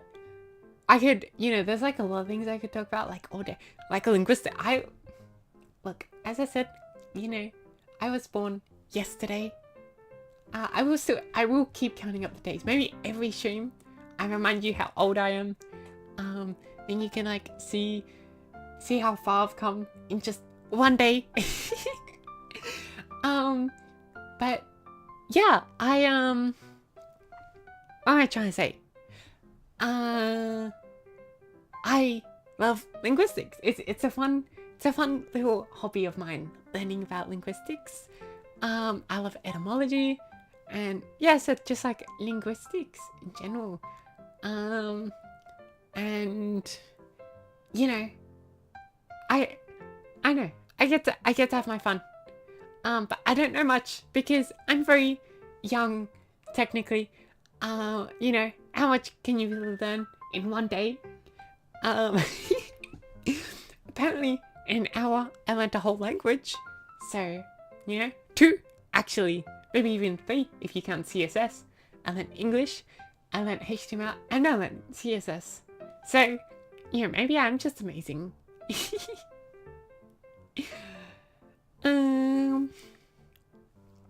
But yeah, I love linguistics. What else do I love?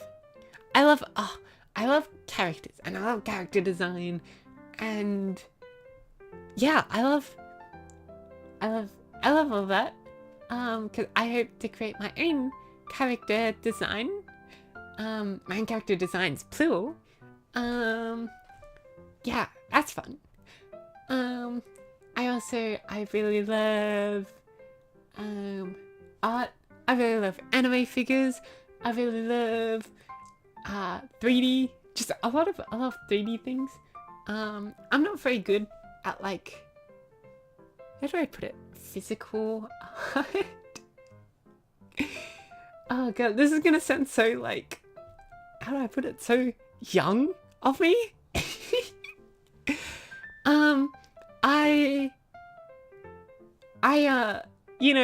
I've tried to do like oil painting before, and acrylic paint and what was it? Oh, oil pastels and whatnot. And maybe it's just because I'm very used to digital art where I have all like, yeah, everything is how I know it to be, you know, my control over like my own strokes and whatnot, my control over color, like I know how to control color in digital art. I know how to I know how to work with layers. Yeah, I know like all of that. But in physical art, I'm not so good, you know? I keep doing things assuming like it'll work like how it does digitally and it doesn't. And it's the same with like 3D physical art. I know I'm not bad at like clay and whatnot, but I'm also not good at it. And so that's why I decided to just suck it up, install Blender. I actually decided to use Blender. I love open source programs. I think about like, I think it's slightly over 50. I'm gonna make the bet it's slightly over 50% of the programs I use are open source. You know, Blender. For any audio stuff, I use Audacity, which I believe, by the way, is open source, right? Right? I use. Oh, I had like. Oh yeah. So I used to like code, like my own games, sort of. I know I was very bad at it. And yeah, that's my thing. I was very bad at it. I was still learning. And I didn't do it too much. Like I wouldn't really say, apart from just like small 1 hour, 2 hour playtime games. I don't have any like full games. But I used to code them on Unity, and then I got, you know, a great, what's the word? I got indoctrinated into the Godot, into the Godot fan space, and I used Godot for like a little bit, but then I kind of fell off coding a little bit because I was focusing more on other things. And so I'm also not very good at Godot, but I much preferred Godot over Unity. I mainly made the switch when that whole Unity pricing, like per play sort of controversy came up. Was it like 3 cents per player or something? I don't know. And I was like, you know, an open source thing can never do me dirty like that. And also it means like I can trust it, and all the updates like fan made, and it's just super cool. I don't know, I love open source things. Also like OBS, I sometimes use to like record things. There are also some non-open source things I use. I use, for example, VTube Studio, you know, as I'm using right now. And I also had to use Live 2D Studio, whatever it's called, to make this model. And to draw everything you see, I use Clip Studio Paint. And also files to splice my my 3D stuff for 3D printing. Once again, I haven't done much 3D printing. I kind of had to stop for the past few months because I was working so hard on making this dream a reality. But yeah, I have to get back to it now that I've got a bit more free time. But yeah, that's also not open source, the program I use to splice my models. What other programs do I use in the daily? I guess technically I use Google and everything affiliated with that. Like all the websites and whatnot on that. None of them are open source. Technically, I guess you could count my Windows computer isn't open source. I can't really think of many other things. I guess my phone that I use on the daily, that's not open source. I don't know. I can, like, I've also got so many, like, physical things I use on the daily, but I guess a physical thing doesn't really have open or closed source, you know? So that doesn't really count. I think that's it, like, digitally I can think of. Anything else here in my frequently used? I use Pure Ref for references, which I believe is open source. Don't quote me on that one, but I believe that's open source. I do use Discord sometimes. That's not open source. Yep. Yep. That's about it. I can't think of any more. Any more I could try to think of would start to like really just scraping the bottom of the barrel here. Stuff I use once every month. Yeah. Oh my god. A really horrible accident just happened right now. I've got to spend about close to exactly 2 minutes making sure that everything's not gone to everything's going all right. Alright, so I'm gonna go check up on this really bad incident, and I'll be back in about 2 minutes.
bad thing, you ask?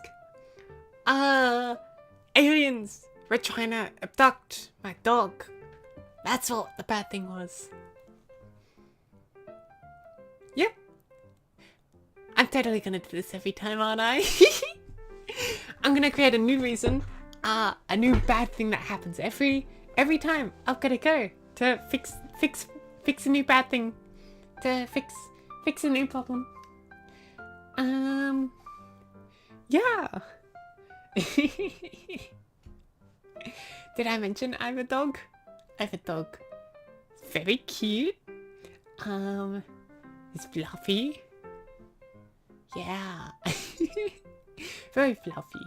Although he leaves his fluff everywhere, and that's a bit tough sometimes. When you wear clothes that you don't want to get fluff on them, you gotta like avoid them at all costs, and it sucks. It sucks because it hurts so much to be like, no, I can't give you pats right now. Yeah, no, it sucks.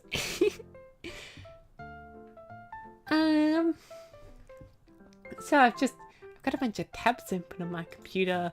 Got bin chicken, I got an AFL, I got the measurements of an AFL field.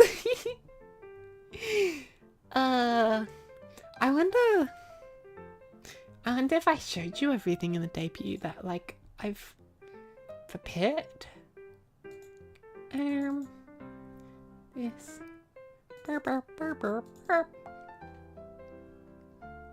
I should probably. Nah, it's alright. Oh, well, yeah. There's a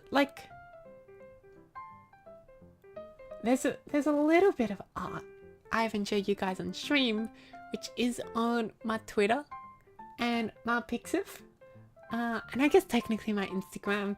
I don't know. I feel like Instagram's a little bit out of date nowadays. And also, it wouldn't let me follow people. I was able to follow one person, Kitanagi? I can't remember how to say their name. But that was about it.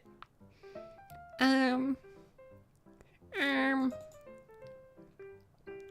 showed you the whole program. That program, actually, it was not, like, it was really easy to make, quite surprisingly, actually. I was kind of expecting it to be a bit harder to make, but what was the part that, like, killed me? I think it was the goals.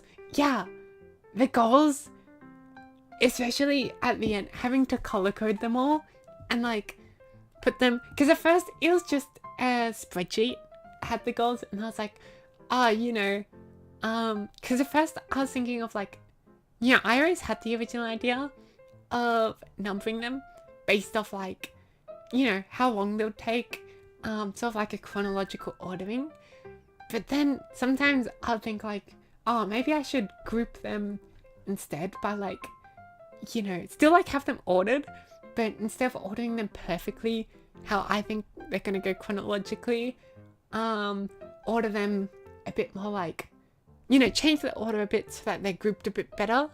Like, have all of my friends' ones, like, together and whatnot. But some of them I had to, like, really stretch, Like, I'd have to move number 40 down to number 20. And I was like, that just doesn't make sense anymore. Why am I even numbering them anymore? And so I was like, either number them, like, either, keep in the numbers, but lose the grouping, or I remove the numbers and keep the grouping. But then, like, as I was thinking about it, I was like, grouping them by color. I was like, oh, actually, what if I just keep the color coding and then, like, whatchamacallit? I keep the color coding, but then, well, sometimes my brain just goes absolutely blank mid-sentence. I do the color coding, keep the numbering, keep the chronological numbering. The color coding, it's a bit all over the place, but it worked, and they're still, like, together, And I was like, yeah, I should do that. And so that's what I did. and it made presenting it to you all a little bit easier than just randomness. Although that final all goals section was a little bit hectic and random and crazy. Yeah. And also, one thing actually I hadn't showed you guys is my profile picture. You can see that still. But if you want to see it up close, it is on my Pixiv and Twitter. Yeah. So I just noticed that I hadn't on my debut stream. I didn't really show that.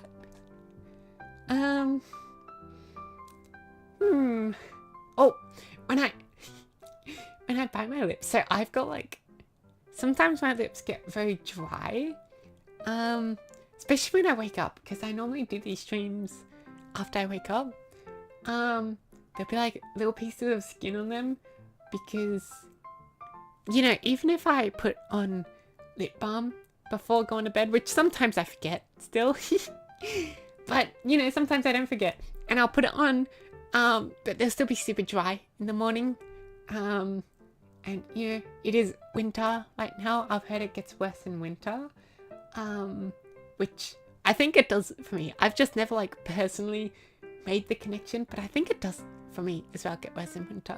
Don't think it was this bad a little while ago. But, yeah, and so sometimes I, like, try to bite off the little pieces that are just sticking out. And then, and then Kaho goes super sad. Watch. See? Not super. I could go sad or like. But no, I don't. She goes too sad. And so, you know, I don't want to give you guys a sad Kaho. Yeah.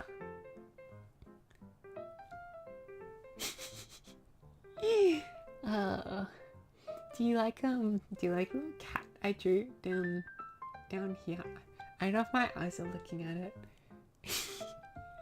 Actually, you know, do you guys want to know my setup? So I oh my god, I've been gone for 2 hours now. Been streaming for 2 hours. Time has flown. So I got you know, you gotta have a phone. Well, you don't have to, but I use a phone to like record and whatnot, to like do the, what's it called? To track. Yeah, to track my face.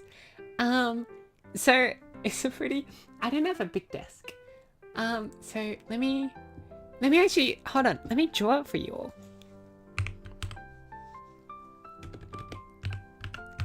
Is this gonna work? Okay. You go, whoops. You go up here. You go over here. I do this.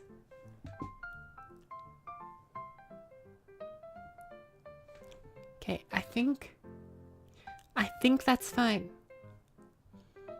I believe that's fine. Right.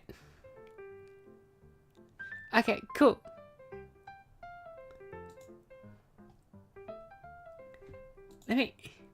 Yeah, that's fine. Okay, so this is my desk.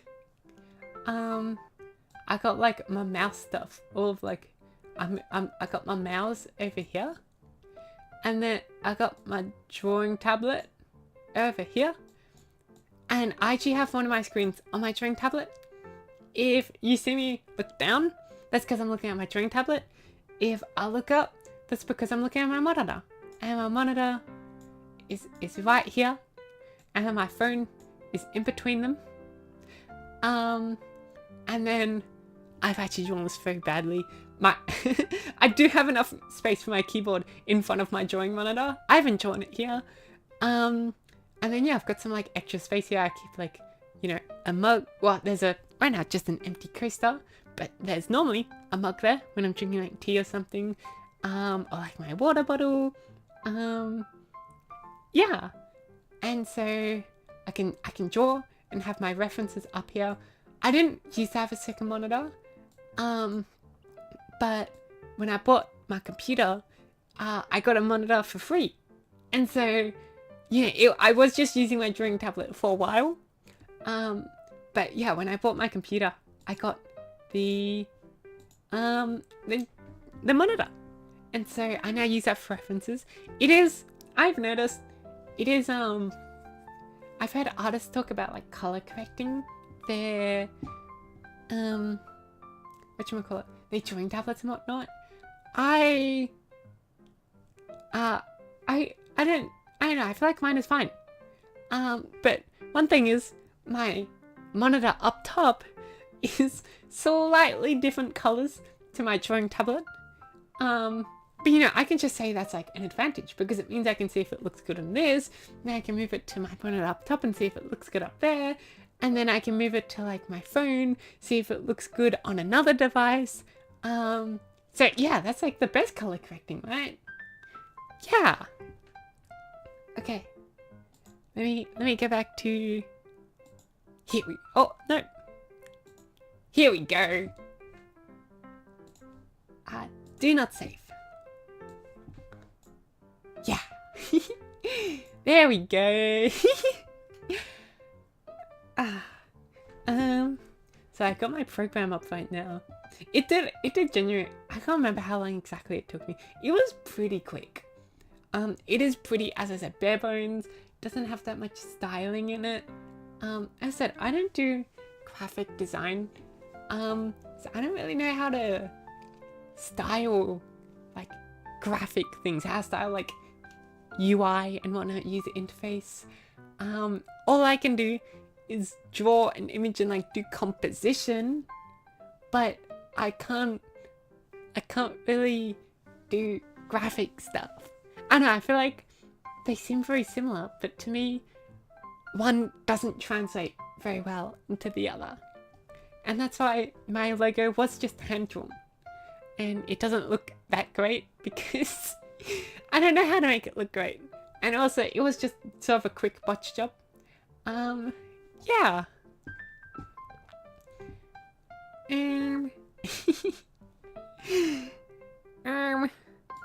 So I just started looking at my games again. I didn't actually go through my whole games list. But I'm not sure if there's anything else in here that's actually gonna be good. Now you know when I look down, like I'm looking at my drawing monitor. Half the time I'm just using it as a regular screen anyways, because I don't want to have bad posture. So I keep like my body pretty in line with the drawing monitor. And so a lot of the time when I'm looking at my top monitor, my neck's cranked a slight bit up and my eyes are turned upwards, and it gets tiring after a while. Whereas my drawing monitor, it's basically like just straight ahead. So yeah, a lot of the time I just use it as a regular monitor. When I'm watching like longer things, shorter things, I use it on the top monitor, because for my drawing tablet, I got to kind of crank my neck down a slight bit. It is a drawing tablet, so it isn't, perpendicular to my eyesight, my eye line, and so it can sort of like, give me bad posture if I do it for like a long amount of time. And that's why anything short, like anything that's like just an episode or something, like a 20-minute episode, I do on my top monitor.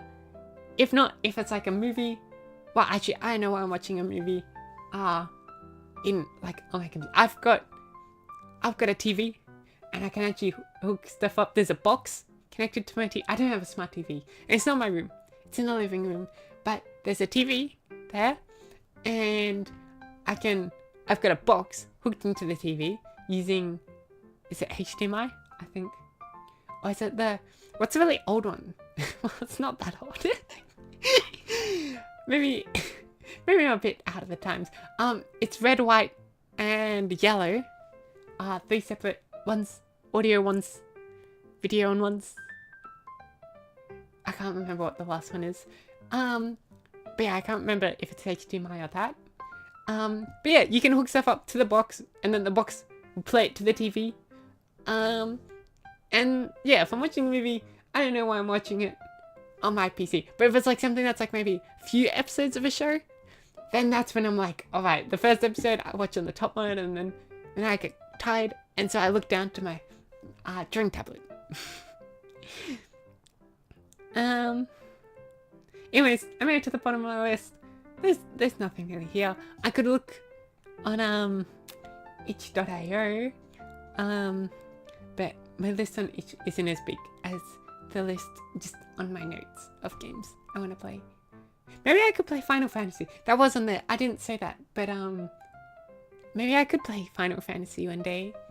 But can you get that on computer, or would I have to hook up like a Nintendo device? Actually, I must admit, so I started with Nintendo with the Wii. I got the Wii when, like, as a birthday present. And I played that, and then when the Switch came out, I got the 3DS secondhand, because it was much cheaper when the Switch came out, and I was like, yeah, I wanted to play games on that. And I still don't own a Switch, and now the Switch 2 is out, and I don't own either Switch. So the furthest I've got is the 3DS.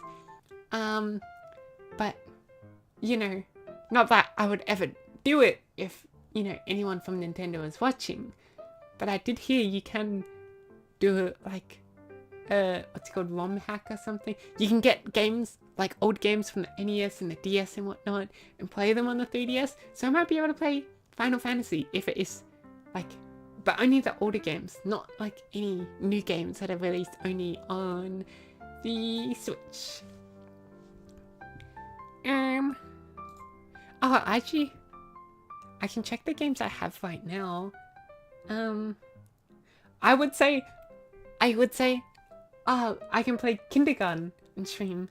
But I've already played through a bit of that. I feel like I've already spoiled it for myself. It won't be as fun, you guys watching it with me just like already knowing everything. I haven't played the second or the third game yet though, but I've played like half the first game already. What else is there? There's quite a few games that I own and I haven't like played through yet.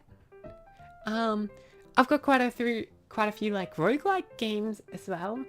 I'm not the biggest fan of roguelikes. I used to like them a lot, but now that, you know, I've started, like, how do I explain it? I'm, you know, older.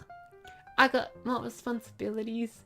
I have like, you know, when I play a game, it's not like, I don't have it in my mind anymore. I'm like, I could play it. I've got an infinite amount of time to play this. So when I play a game, I, you know, try to play a game that's like a bit more story based, because I enjoy those a little bit more in a roguelike. But a good old roguelike isn't bad here and there. That being said, I don't play too many games. And I haven't only gone to gaming a bit more recently. I haven't always been a gamer. Like when I played it socially when I was like much younger. But I only started getting into like solo gaming recently, and I don't do it too much still. I'm still like, I don't know, what would you call it? A casual gamer? Inexperienced gamer? Yeah. Although, I must admit, I did play Minecraft a little bit, so I do know how to use like WSD quite well. Okay, what games are... I do have 60 seconds and 60 parsecs. And I have played them, but only a little bit. So, and that was ages ago, so I've kind of forgotten what's up. So maybe I'll play that one day again with all of you. Couple of puzzle games. I said I don't want to spoil puzzle games for you unless you guys want me to play them. Like, I've got Bubba Is You here. I did play the start of that when I first got it, and then I forget why I stopped. Or maybe it wasn't. I don't think it was like a real reason. I think it was like, I tend to do this quite often. Sometimes something new will come out. I'll be like, I gotta play it right now. I'm gonna be like one of the first ones to play this. And then play it, and then I forget about the old game I was playing. So I've only played through the start of that, and that was a little while ago. I can't actually remember anything in there. All I remember is you move the blocks around, and the blocks have rules on them. Like Bubba is you, and I think there's a character called Kiki in there. Kiki is you. So yeah. I got, what else? I do have AI Limit, which is a pretty new game, but I have played through half of that already. So once again, it might just be me being a bit experienced at the game, because at the start, like, it's very easy because you're still learning it. So it's like actually hard because you don't know how to play yet, but it's like easy because you're bad at the game. But if I were to restart, I'd be good at the game, and so it would be, you know, I'd kind of just breeze through the style of the game. Probably, hopefully. Maybe I just suck at games that badly that I wouldn't. I've also got the Command and Conquer remastered collection, which I haven't played yet. I haven't touched it yet because I got when it was on sale. I got, what else? A couple of, like, as I said, like, roguelike games. I got Civilization 6, but that takes a little while to play. But I do have quite a few hours on that. I love my strategy games. And then I also have, what's it called? Oh my god, I can't believe it's not here. What? Hold on. Old World. I have Old World, but I've only played that for like maybe 5. I did like a little tutorial, then tried playing one game, and I was really bad at it. So that one, I'd still be learning if I did play it. I got, I also got Europa Universalis. I don't know how to pronounce it. Europa Universalis. Is that 4? IV, I think IV is 4. I should know this. It's like quad progressions. I, V, VI, and then it repeats. Yeah, so that's 4. I got Europa Universalis 4. Although I think there might be a 5 out now. It's at pre-purchase. Okay. Although I haven't played much of that either, so I'm still very new to that. I have For the King, but only the first one. That's a fun game. And also, once again, very bad at that. I played it for a little bit, not much. I played maybe 2 run-throughs. And so, you know, I've still got a lot to learn and whatnot. But yeah, I have that. We could maybe play that together one day. What else? What else do I have? I got Papers, Please. Which I kind of forgot how to play, so I think that would be a nice, fun replay, new experience sort of thing. I got Plague Inc. Have played that once again. Good replay value in that one. I got, what else do I have? I got some Rayman games. I got some Sock Pop games. I was a little bit of a fan of Sock Pop for a little while, so I've got some of their games. Yeah, I've never played Undertale, believe it or not, so I've got that game. Because it was like on Steam, it was on a 90% sale at one point, and so I bought it, and now I own it. And I also have Will You Snail, by what's his name, Jonas Tyrola. I've got that game. I've completed it before, but I opened it up for a friend to play one time. And I tried playing it a couple levels and I sucked at it. I completely forgot everything. So, you know, we could play that together.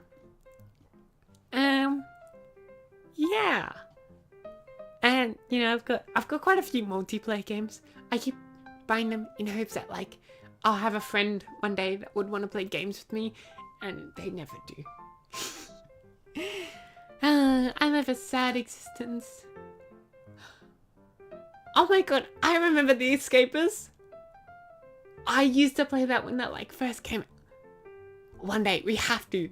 One day we have to. Surely. Yeah. I like Don't Starve and whatnot. Oh, so many great games.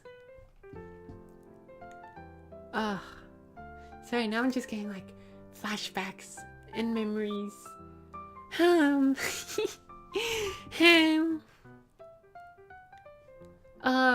also got River City Girls, and I played a little bit, but then I was like, oh, this would be like 10 times more fun playing it with someone, and then I've never played it with someone because I don't have any friends that would want to play with me. What a hard existence I live. Tough. What a tough existence I live in. As I said, I have some itch games. I wasn't really looking at my itch games list, but I do have some itch games as well. Yeah. I think that's about it for games. I think I've run out of games to talk about. Okay, actually a funny story. So when Blue Archive came out on Steam, I was currently working on this whole debut thing. And it came out and I actually started playing it. But I got too addicted to it. And so after about 3 days I'd stop playing because I was playing it like 5 hours in the day, and I was like, I have to be working. I don't have 5 hours to play this a day. And I kept telling myself like, oh, I played a lot today because I'm like, no, but tomorrow I've got work to do, so I'm only gonna play it for like an hour, and I never could restrict myself, so I had to stop playing it. I know, it's pretty pitiful. I know.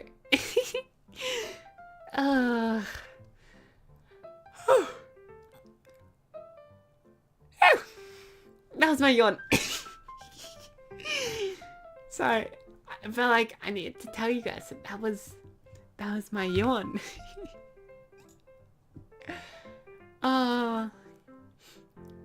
What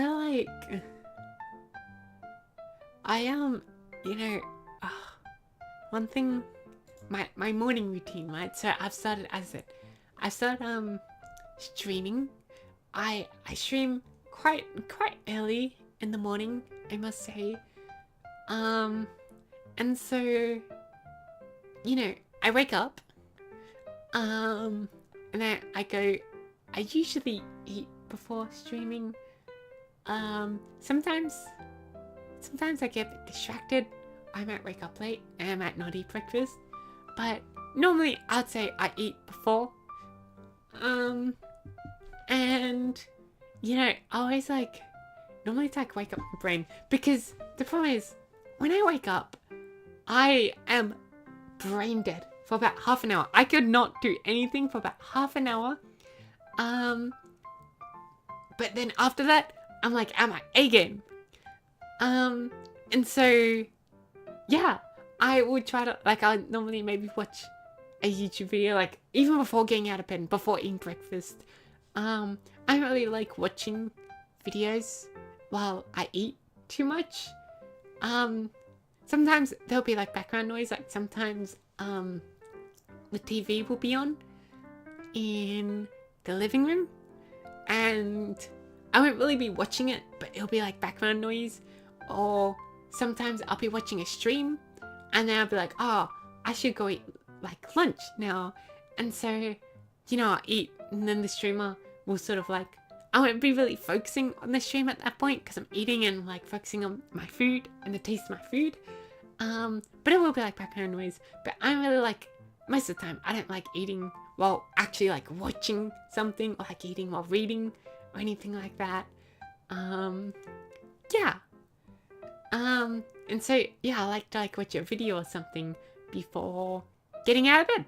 And someone who I've been quite, into recently, I watched the video every morning when it comes out, is the daily dose of internet.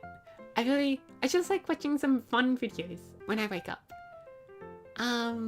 Yeah, so that's been one of my, I know a lot of people like to watch the daily dose of internet, but I don't know, it's just a nice way to start your day with just some smiles and laughter. Also sometimes the first thing I do when I get on my computer normally is I'll open up my web browser and I open up Pixiv. Like the first thing I open up is Pixiv, and then it'll get me really excited to like, you know, do anything really, to like be creative or like draw or like do anything. That's like my motivation. Just my morning Pixiv opening. Although I do gotta say, normally, because you know, when I wake up, a lot of Japanese people are still asleep, and a lot of the things on Pixiv are made by Japanese people, and so it's like I kind of gotta save it, you know, like I can't be checking Pixiv all day, because then when I wake up, there's gonna be nothing new, and so I kind of like save it for the mornings. I will still go on there for like references, but I'll see the little thumbnails of like the new things, but I will try not to like click on them and open them in full screen, because that's when I get super excited. And so also like little thumbnails be like, oh, that's cool, I'm so excited to open them up tomorrow morning, and then I'll go look for my references or, you know, whatever I'm looking for. Yeah. I gotta I gotta get better at creating thumbnails. I don't really know how to create thumbnails. I'm not very good at like thumbnails. Like I don't really know what I'm doing. I don't really know what I'm doing. And yeah, also I did notice I should probably try to create them like the day beforehand or something, because I do kind of want to schedule my streams so people who don't check my schedule can at least know the next couple streams coming up. But that means that I've got to create the thumbnail for them early. And this morning I wake up and I was like, oh shoot, I don't have a thumbnail. So I quickly put together the thumbnail you saw when you clicked on this video. But yeah, I didn't have a thumbnail, and I'm like, I should probably try to avoid creating my thumbnail minutes before my stream so I can schedule it, and also so, you know, I can try to like get a good thumbnail. I don't know much about thumbnails. I don't really care to like put in super amounts of effort into them. Apparently like some people even hire people to create thumbnails. Nah, I just create mine in Clip Studio Paint, and I just do the first thing that comes to my mind. Yeah. And so, but I should be doing them a little bit earlier than minutes before my stream. Also so I can like schedule them. Speaking of our schedule, I do have streams coming up. 5 more streams in the next 5 days. Same time as this. Maybe even if you're lucky, I'll do like quick afternoon streams. But if not, you can guarantee that the morning streams will happen unless I wake up late. Sometimes, well, it's happened quite a few times, because I'm like, oh, I'm going to bed earlier, I'm not going to set an alarm. This was back when like I was just working on like making all of this, so it didn't really matter as much, because waking up late didn't mean I was like keeping people waiting. But yeah, I'd go to bed early, not set an alarm, because I'm like, oh, you know, I'll defs wake up earlier than my wake up time because I'm going to bed early. And then I'll wake up after my wake up time. I'm like, uh-oh. And so I've learned to always set an alarm. But I'm a bit scared. What if I wake up for an alarm on time, stop it, and then accidentally fall asleep? That's never really happened to me before. Or like, what if... Actually, I do have the alarm kind of just auto set itself. So I don't really have to worry about like, oh, what if I set the wrong alarm? you know, and I also work, this isn't common for the land down under, this is just me thing. I work in 24-hour time, because, I don't know, I do agree that it should be very obvious when the AM or the PM is, but I'm just very stupid, okay? So I need the 24 hours. So I don't really get confused between AM and PM. The only point has been one time before where I took a little nap and I was like, I need to wake up for like, for example, like 3 p.m. And I'll go to sleep at like maybe, like I'll take my nap at maybe like 2 or 2:30. I'm like, I gotta wake up at 3. But I accidentally set the alarm to 13 o'clock, not 15 o'clock, which it should be for 3 p.m. And so it wasn't a short nap. And I may have missed something that I was supposed to go to. Long story short, I've now learned to always double check that when I'm drowsy, I'm not being stupid and setting it to, you know, the wrong number.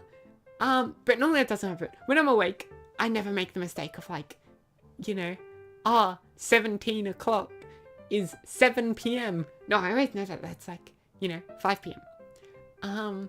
Although it's weird saying it. I never say the 24-hour time. I always say it as 12-hour. And so if someone were like, oh, let's meet up at 21 o'clock, I would have to take a minute to process it. But if they wrote it down, I would know immediately what time that was. But anyways, nowadays I wake up mostly in the AMs, and so I don't have to worry about that problem. Unless, as I said, I'm taking a nap, in which case I double check. But yeah, I'm a little bit scared that one day I will miss the stream by just sleeping. And I'm not talking about like, oh no guys, I'm 5 minutes late. I'm talking about like, oh, I start the stream an hour. Like people have been waiting in the waiting room for an hour and I started an hour late and I'm like, oh, I'm so sorry guys. Or I'll like have a stream schedule and just forget that I had a schedule and then never start the stream. And then check my Twitter and get yelled at by everyone. Oh. Yeah, so that is a fear of mine. I hope it doesn't happen too often, but I hope you guys forgive me if it does happen at least once. Yeah. I'm gonna take another water break. My face is feeling a bit dry.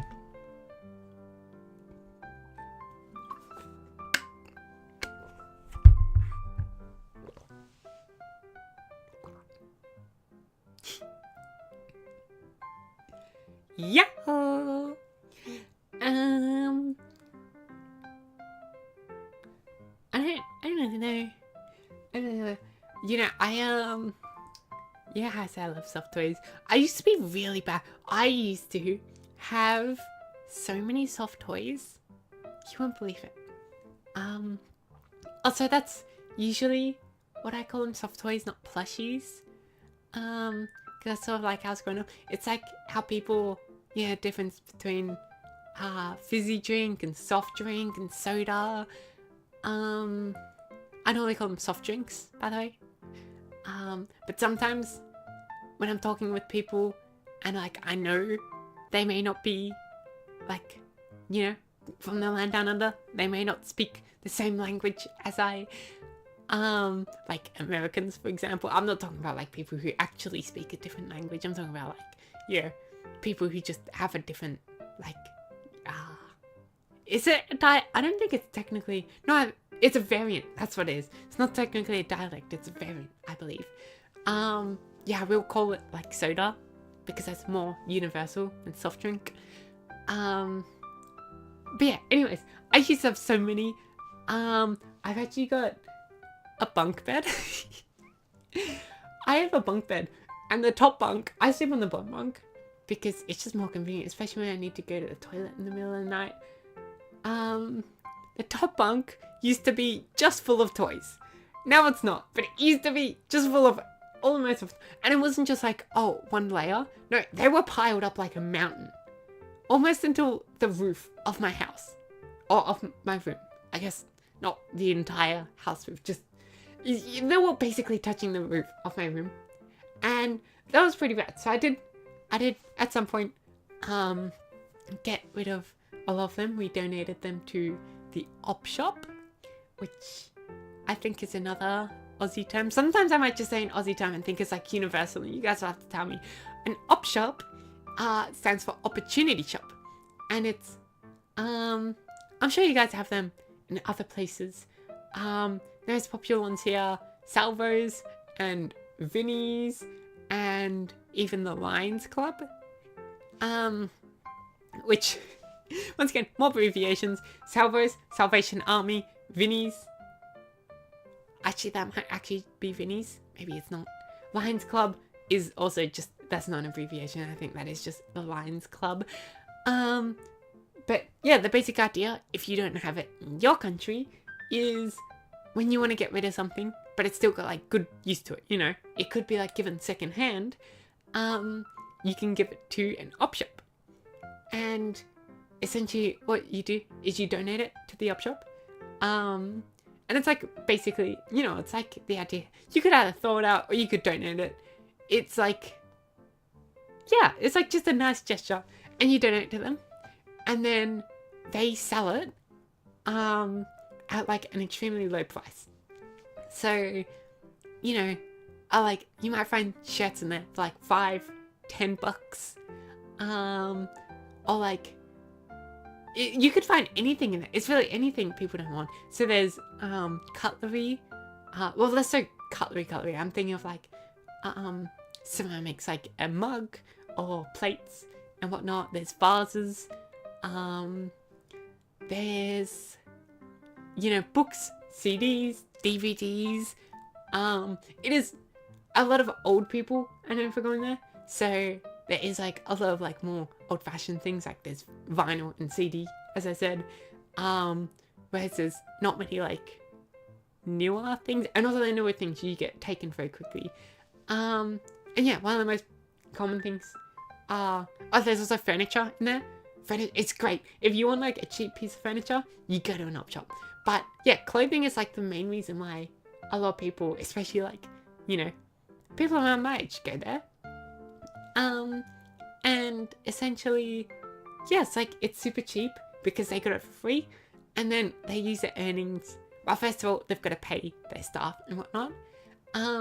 But they use their earnings to help out, you know, like well, I don't think they donate. I think they are like the donation people. Like they do the work themselves. I think they give it to impoverished people. But they also like help out with, you know, natural disasters. Anything where you would need money to donate money to, they help out. It's a very local thing, very community based. It's very nice. And also like if they have stuff donated that they can just give to the people directly, I think they also do that. It's not just money, like their profits. But yeah, it's really nice. And at least in my family, maybe in a lot of like families you do just chuck it out, but in my family we always donate it to the op shops if you can. If you've got clothes and you want to chuck them out, and you know, you don't have like, because it is like common, you know, like hand-me-downs or whatnot, but like if you don't have anyone to hand me down to, then you give it to the op shop. And that's what I did with all of my stuffed toys. Not all of them, just most of them. The ones I love the most, I kept here. So now I have much less, but I've still got quite a few. Quite a lot of them are actually quite old, because I said it were like the most memorable ones I kept. But then, you know, I do have some newer ones up there as well. They still live on the top bunk. It's just they're not mountain sized anymore. Yeah. And so that's fun. Also, another thing I noticed about my accent, you may notice how I pronounce certain vowels. It's a bit different, you know. If you really want to hear different, go to New Zealand. A lot of Kiwis,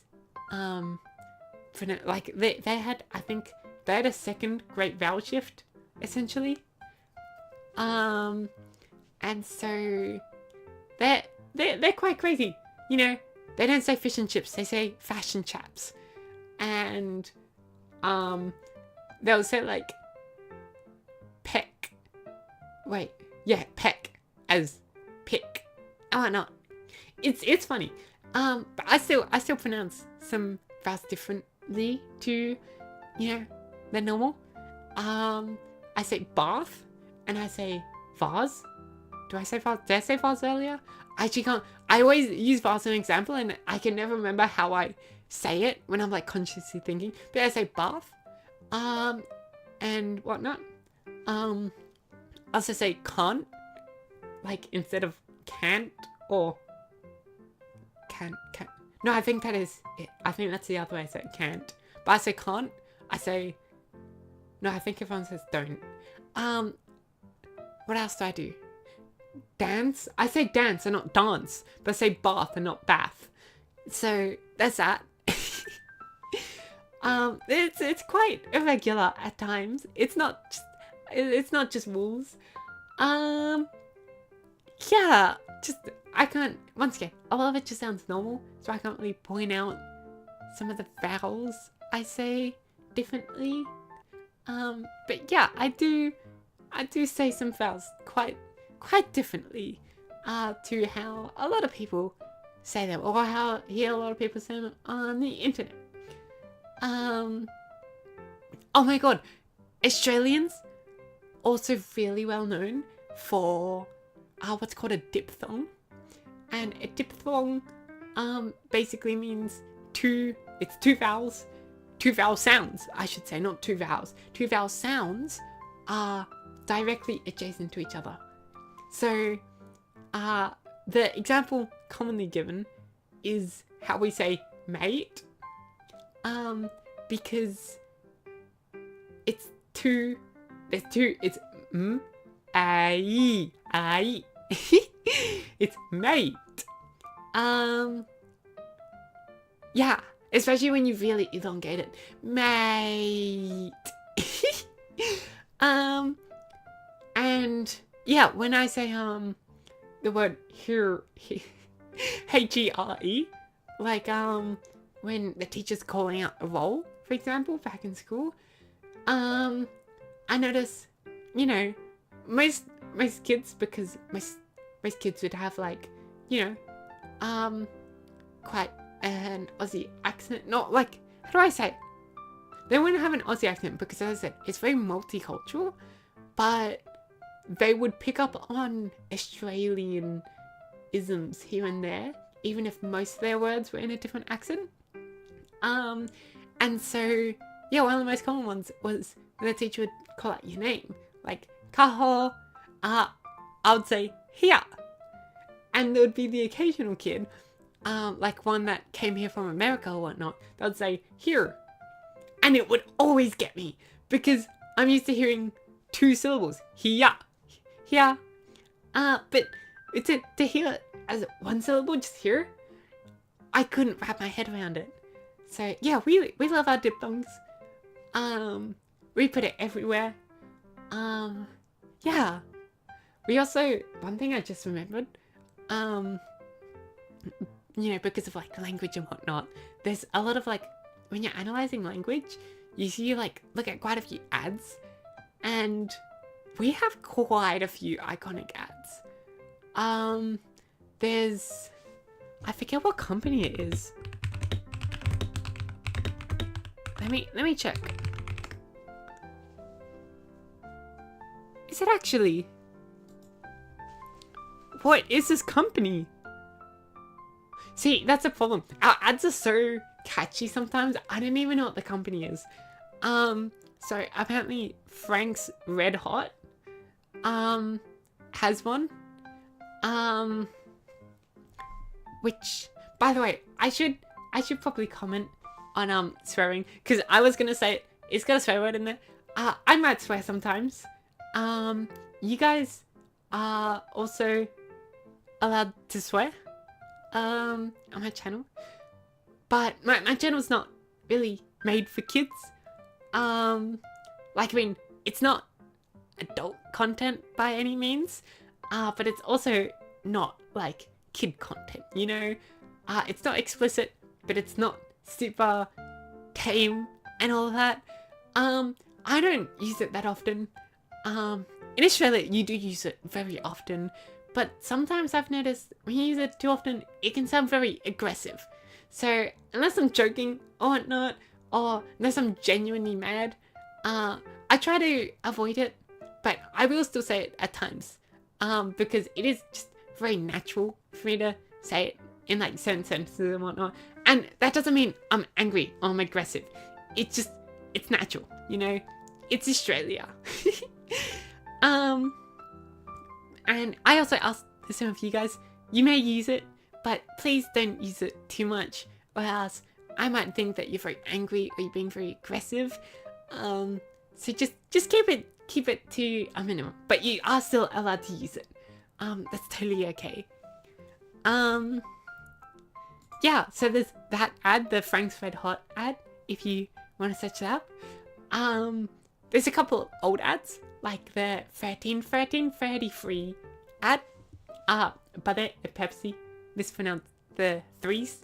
I can't pronounce my TRs. THs? What? Not TR. I can also do that. Tree.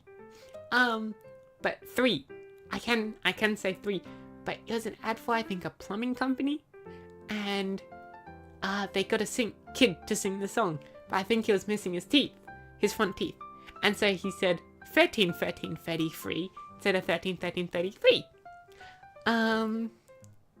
Yeah, there's that one. There's, I can't remember. It was for like a beer company, right? And it's like, it's a big ad. Very big ad. What is it? It's a big ad. Carlton Draft? I think it's pronounced Carlton Draft. Yeah, an alcohol company. What else? Other iconic ads. Okay, so every year there's a lamb company, like they sell lamb meat. And no, just yeah. No, just I hate how sometimes Google tries to autocorrect. Here we go. It's a summer lamb ad. Anyways, each year they do it, and it sort of like tries to represent the past year, sort of like a year recap from this company. That's a classic Aussie ad. Yeah, there's just so many. There are a lot of times where I could quote like a slogan or sing a song from an ad, and I don't even know what they were trying to sell me. I'm very bad. Advertising doesn't really work on me too much. Like, there's different kinds of advertising. I'm talking about like the random, like impromptu advertising when someone's like, oh, here's this thing, like here's this sauce, and it tastes really good. Or here's this restaurant, like, you know, things on billboards or like before, you know, like on TV or like on YouTube, those kinds of ads.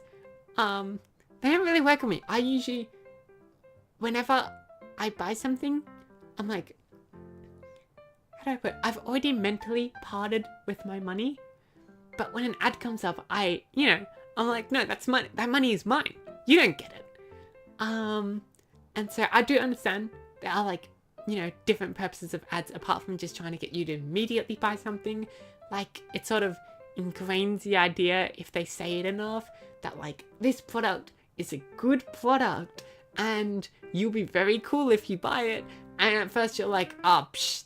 But then, you know, when you want to buy sunnies next, sunglasses, you think of that product and you're like, oh, yeah, no, I think these are some cool sunglasses.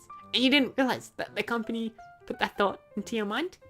That advertising, I can't tell you whether it works on me or not. Because I don't think I think it's very hard to be conscious of that. Although, whenever I do buy something, I've already got it in my mind whether I want it to be cheap or quality. So like the sunglasses I have now, they're from the Cancer Council. They cost like $30, very cheap. So clearly all that Sunny's advertising didn't work on me because I'm like, I just want sunglasses. I don't want expensive sunglasses. Or when I'm trying to like buy something that's like I actually care about, then I'm like, I already know I'm gonna get a quality. And so yeah, like that trying to advertise something cheap to me isn't really gonna work. And that's a cheap thing, is quality, of course. But usually quality stuff tends to be the more pricier options. But other forms of advertising definitely work. If someone I like is like, you know, buy this like merchandise or something, that's technically advertising. And I'll think about it and I'm like, yeah, actually I do want to buy this. And I guess they didn't convince me to buy it when I wouldn't have bought it anyways, but they told me it existed and that made me buy it because I wouldn't have bought it if I didn't know it existed. So yeah, I don't really know where I was going with this. Just saying ads don't work, but there are some very, very classic popular ads. Yeah, the most basic thing with ads and how it sort of affects me is just letting me know that this product exists. Because when I'm like trying to buy something, you know, I'm not gonna look at every store in Australia that has it.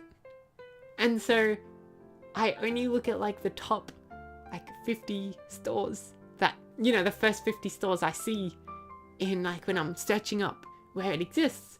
And so if those stores pay for advertising, they're bound to be on the top 50. But if they don't, they might not be.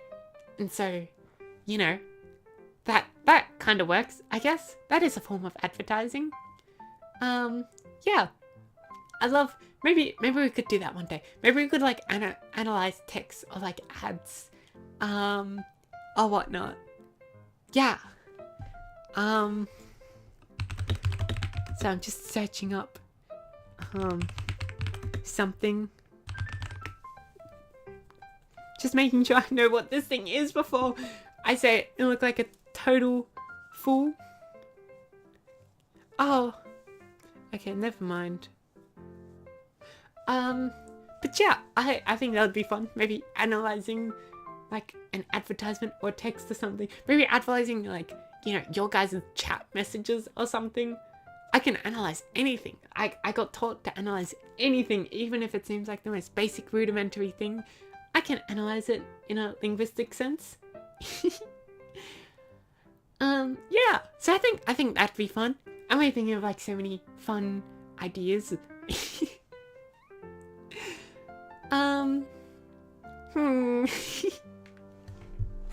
What am I? It's August. It's August. Oh my god, my birthday was yesterday. I can't believe that was yesterday. Oh, it's felt like so long. Where did that day go? It's August. It sure is August.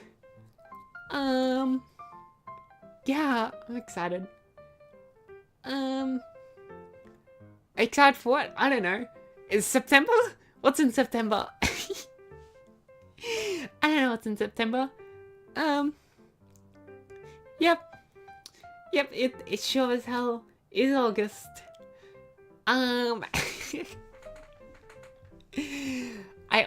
really think I've just, well, I can't, there's so much to talk about the land down under, but it's hard to like think of it on the spot. And also, as I said, so much of it's just normal for me that it's weird. Like, it's hard to think of things that we have that other people don't have. What do we have? We have horrible internet. Have you guys heard about our internet service and how our government messed it up big time? Yeah, we've got bad internet. We've got some funny comedians. Although, I gotta say, I don't think we have enough comedians. Because we do actually have our own Taskmaster show. Which I'm not sure if many Americans know what that is. Brits definitely know what it is. And so do New Zealanders. But yeah, we've got our own Taskmaster show. But I think we're on like the 3rd or 4th season and we're already rerunning comedians or something. We don't have enough comedians. I can think of a few. We've got Randy Feltface. Sammy J. We've got Jenny. I forget what her last name. She's the like. I don't know. The way I remember her, she's like the minion because she did that one comedy set in the like minion outfit, the yellow t-shirt and the overalls. We have there's quite a few footballers who are now comedians, but I can't remember. There's Tom Cashman. There is. So I'm really just trying to remember Aussie comedians. I cannot remember many right now. It's hard. It's like, have you guys ever played the 5-second rule? Is that an international game? You get given a topic and you gotta think of like many things. Or like what's it called? 20-second panic or something. That's another one. We get given a topic and you gotta think of like a bunch of things related to that topic. Like, I don't know, things you do in winter. And it's so hard to think of them on the spot. But then afterwards, once the time is gone, you can think of like 20 things at least. You know, things to do in winter. You can drink a cup of hot chocolate. You can build a snowman. You can have a snowball fight. You can sled down. There's not much snow in Australia. I've never done. Well, actually, I have. If you go to mountains, you can do this stuff. But this isn't like most winters. It's too hot here to have snow, and so we've got frost, but not really snow. So a lot of these things are not Australian things. I was gonna say American things. I feel like these are also common outside of America, but that's where I know them most from. Yeah, what else can you do in winter? You can, I don't know, winter's miserable. I hate cold weather. Did I mention that? I hate cold weather. Yeah, but it's hard to think of things just on the spot. Yeah. Maybe I could just search it up. But yeah, no. I love comedians. I love comedy. Yeah, I found, sometimes like I love a good old comedy set the best. As funny as like something random like a meme is, or something like just a square meme. For me, the funniest jokes come from a good old build up and a punchline. Comes from like the nice juicy build up and then a punchline. Yeah. I do think I've got a go suit. But let's keep chatting until then. Whew. I found you can do like some random like tests. I want to do that one day. I found out about what the GAT was. There's this thing called GAT, GAT, and it's in Victoria, and it's essentially like it tests your general knowledge, and apparently it's really silly, and I love that, and I want to try it one day on stream. Maybe it won't be. I don't know. Maybe I'll have to like check it out beforehand. Maybe it won't be very fun, but yeah. What else? Maybe we can do some more about me things. I don't do much. Well, okay, hold on. I do exercise, but most of my exercising is running. I'm mostly just a runner. And I've been told you can't just do endurance. You gotta do some muscle as well. I'm very, very weak. I'm very weak. I can't even do a push-up, as pitiful as it is to say. My legs are quite strong because, as I said, I run using them. my arms are quite weak. And so I can usually just do strength training, just using my body, doing like squats and what's it called, lunge jumps, and what are they called, crunches? I think they're called crunches, and the plank, and I can do a push-up, but only like a couple before I'm worn out. So I can like do like arm exercises and whatnot. Usually it just includes lifting my arm up and down until it starts to get tiring, and then I push on, and then I stop after a while. Yeah, so I'm actually pretty fit. I'm not too fit, but I'm pretty fit. I can run. I've never run a marathon before. The longest I've ever gone is 10k, but I don't know, I feel like I could have, in the moment, I was like, I could run more than this. But, I've never actually run longer than 10k, and it took me exactly an hour, basically to the dot. Can't remember how, I think it was like seconds above or below. It wasn't a minute above or below, but just seconds. But I can't remember how many seconds, so I'm just gonna say basically an hour on the dot. Anything else? I've been trying to dance a little bit more recently, just a tiny bit more. Not much more, not enough to say I'm like even past beginner level. So yeah, there's that. What else is there about me? Oh, good. I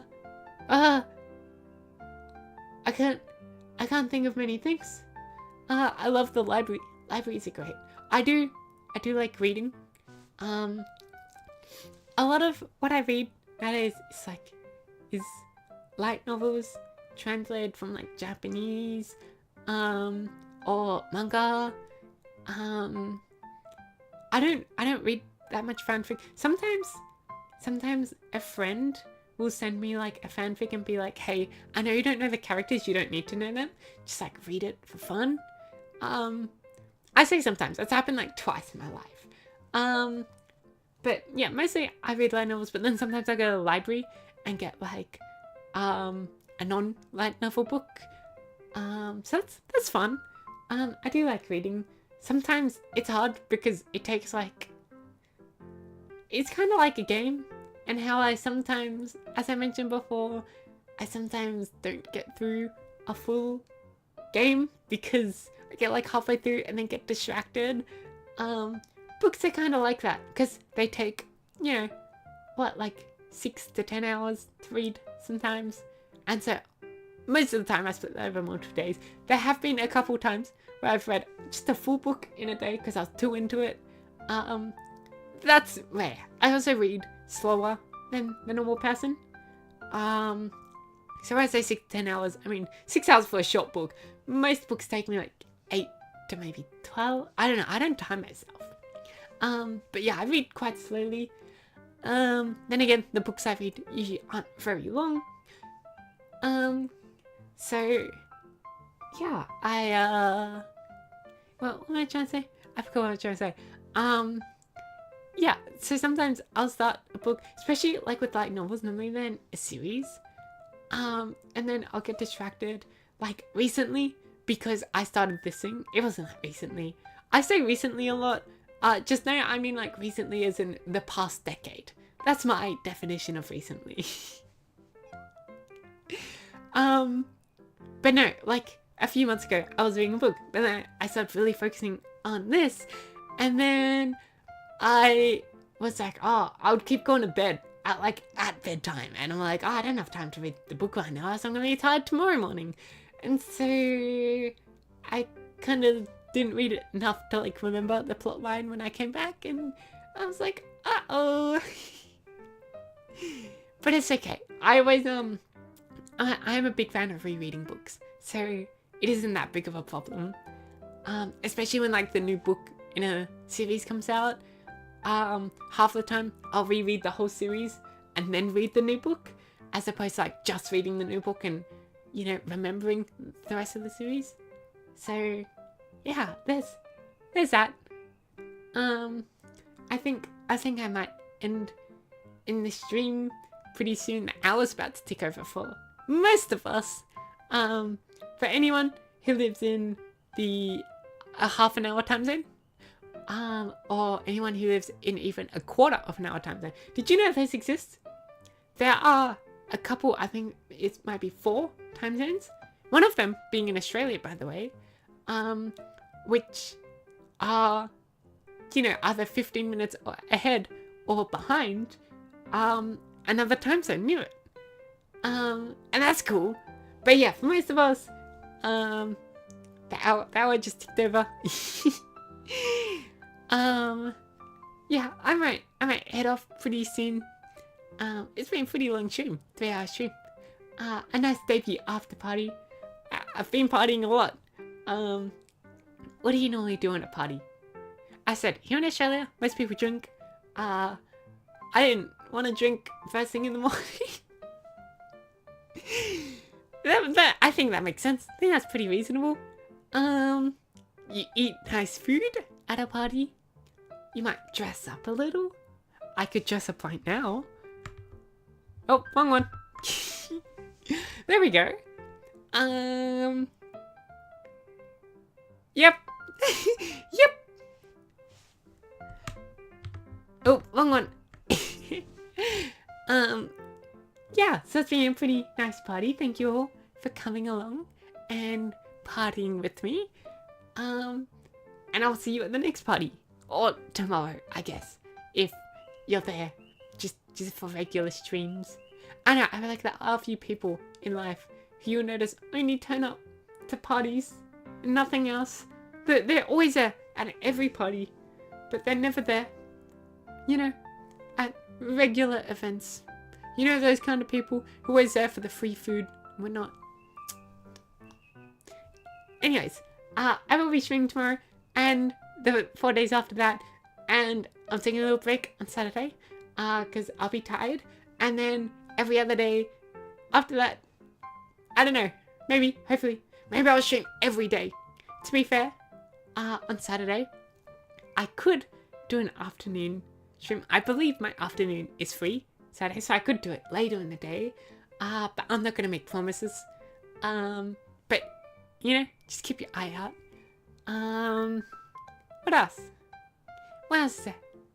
I can't think of anything. Yeah. So no, thank you all for coming along.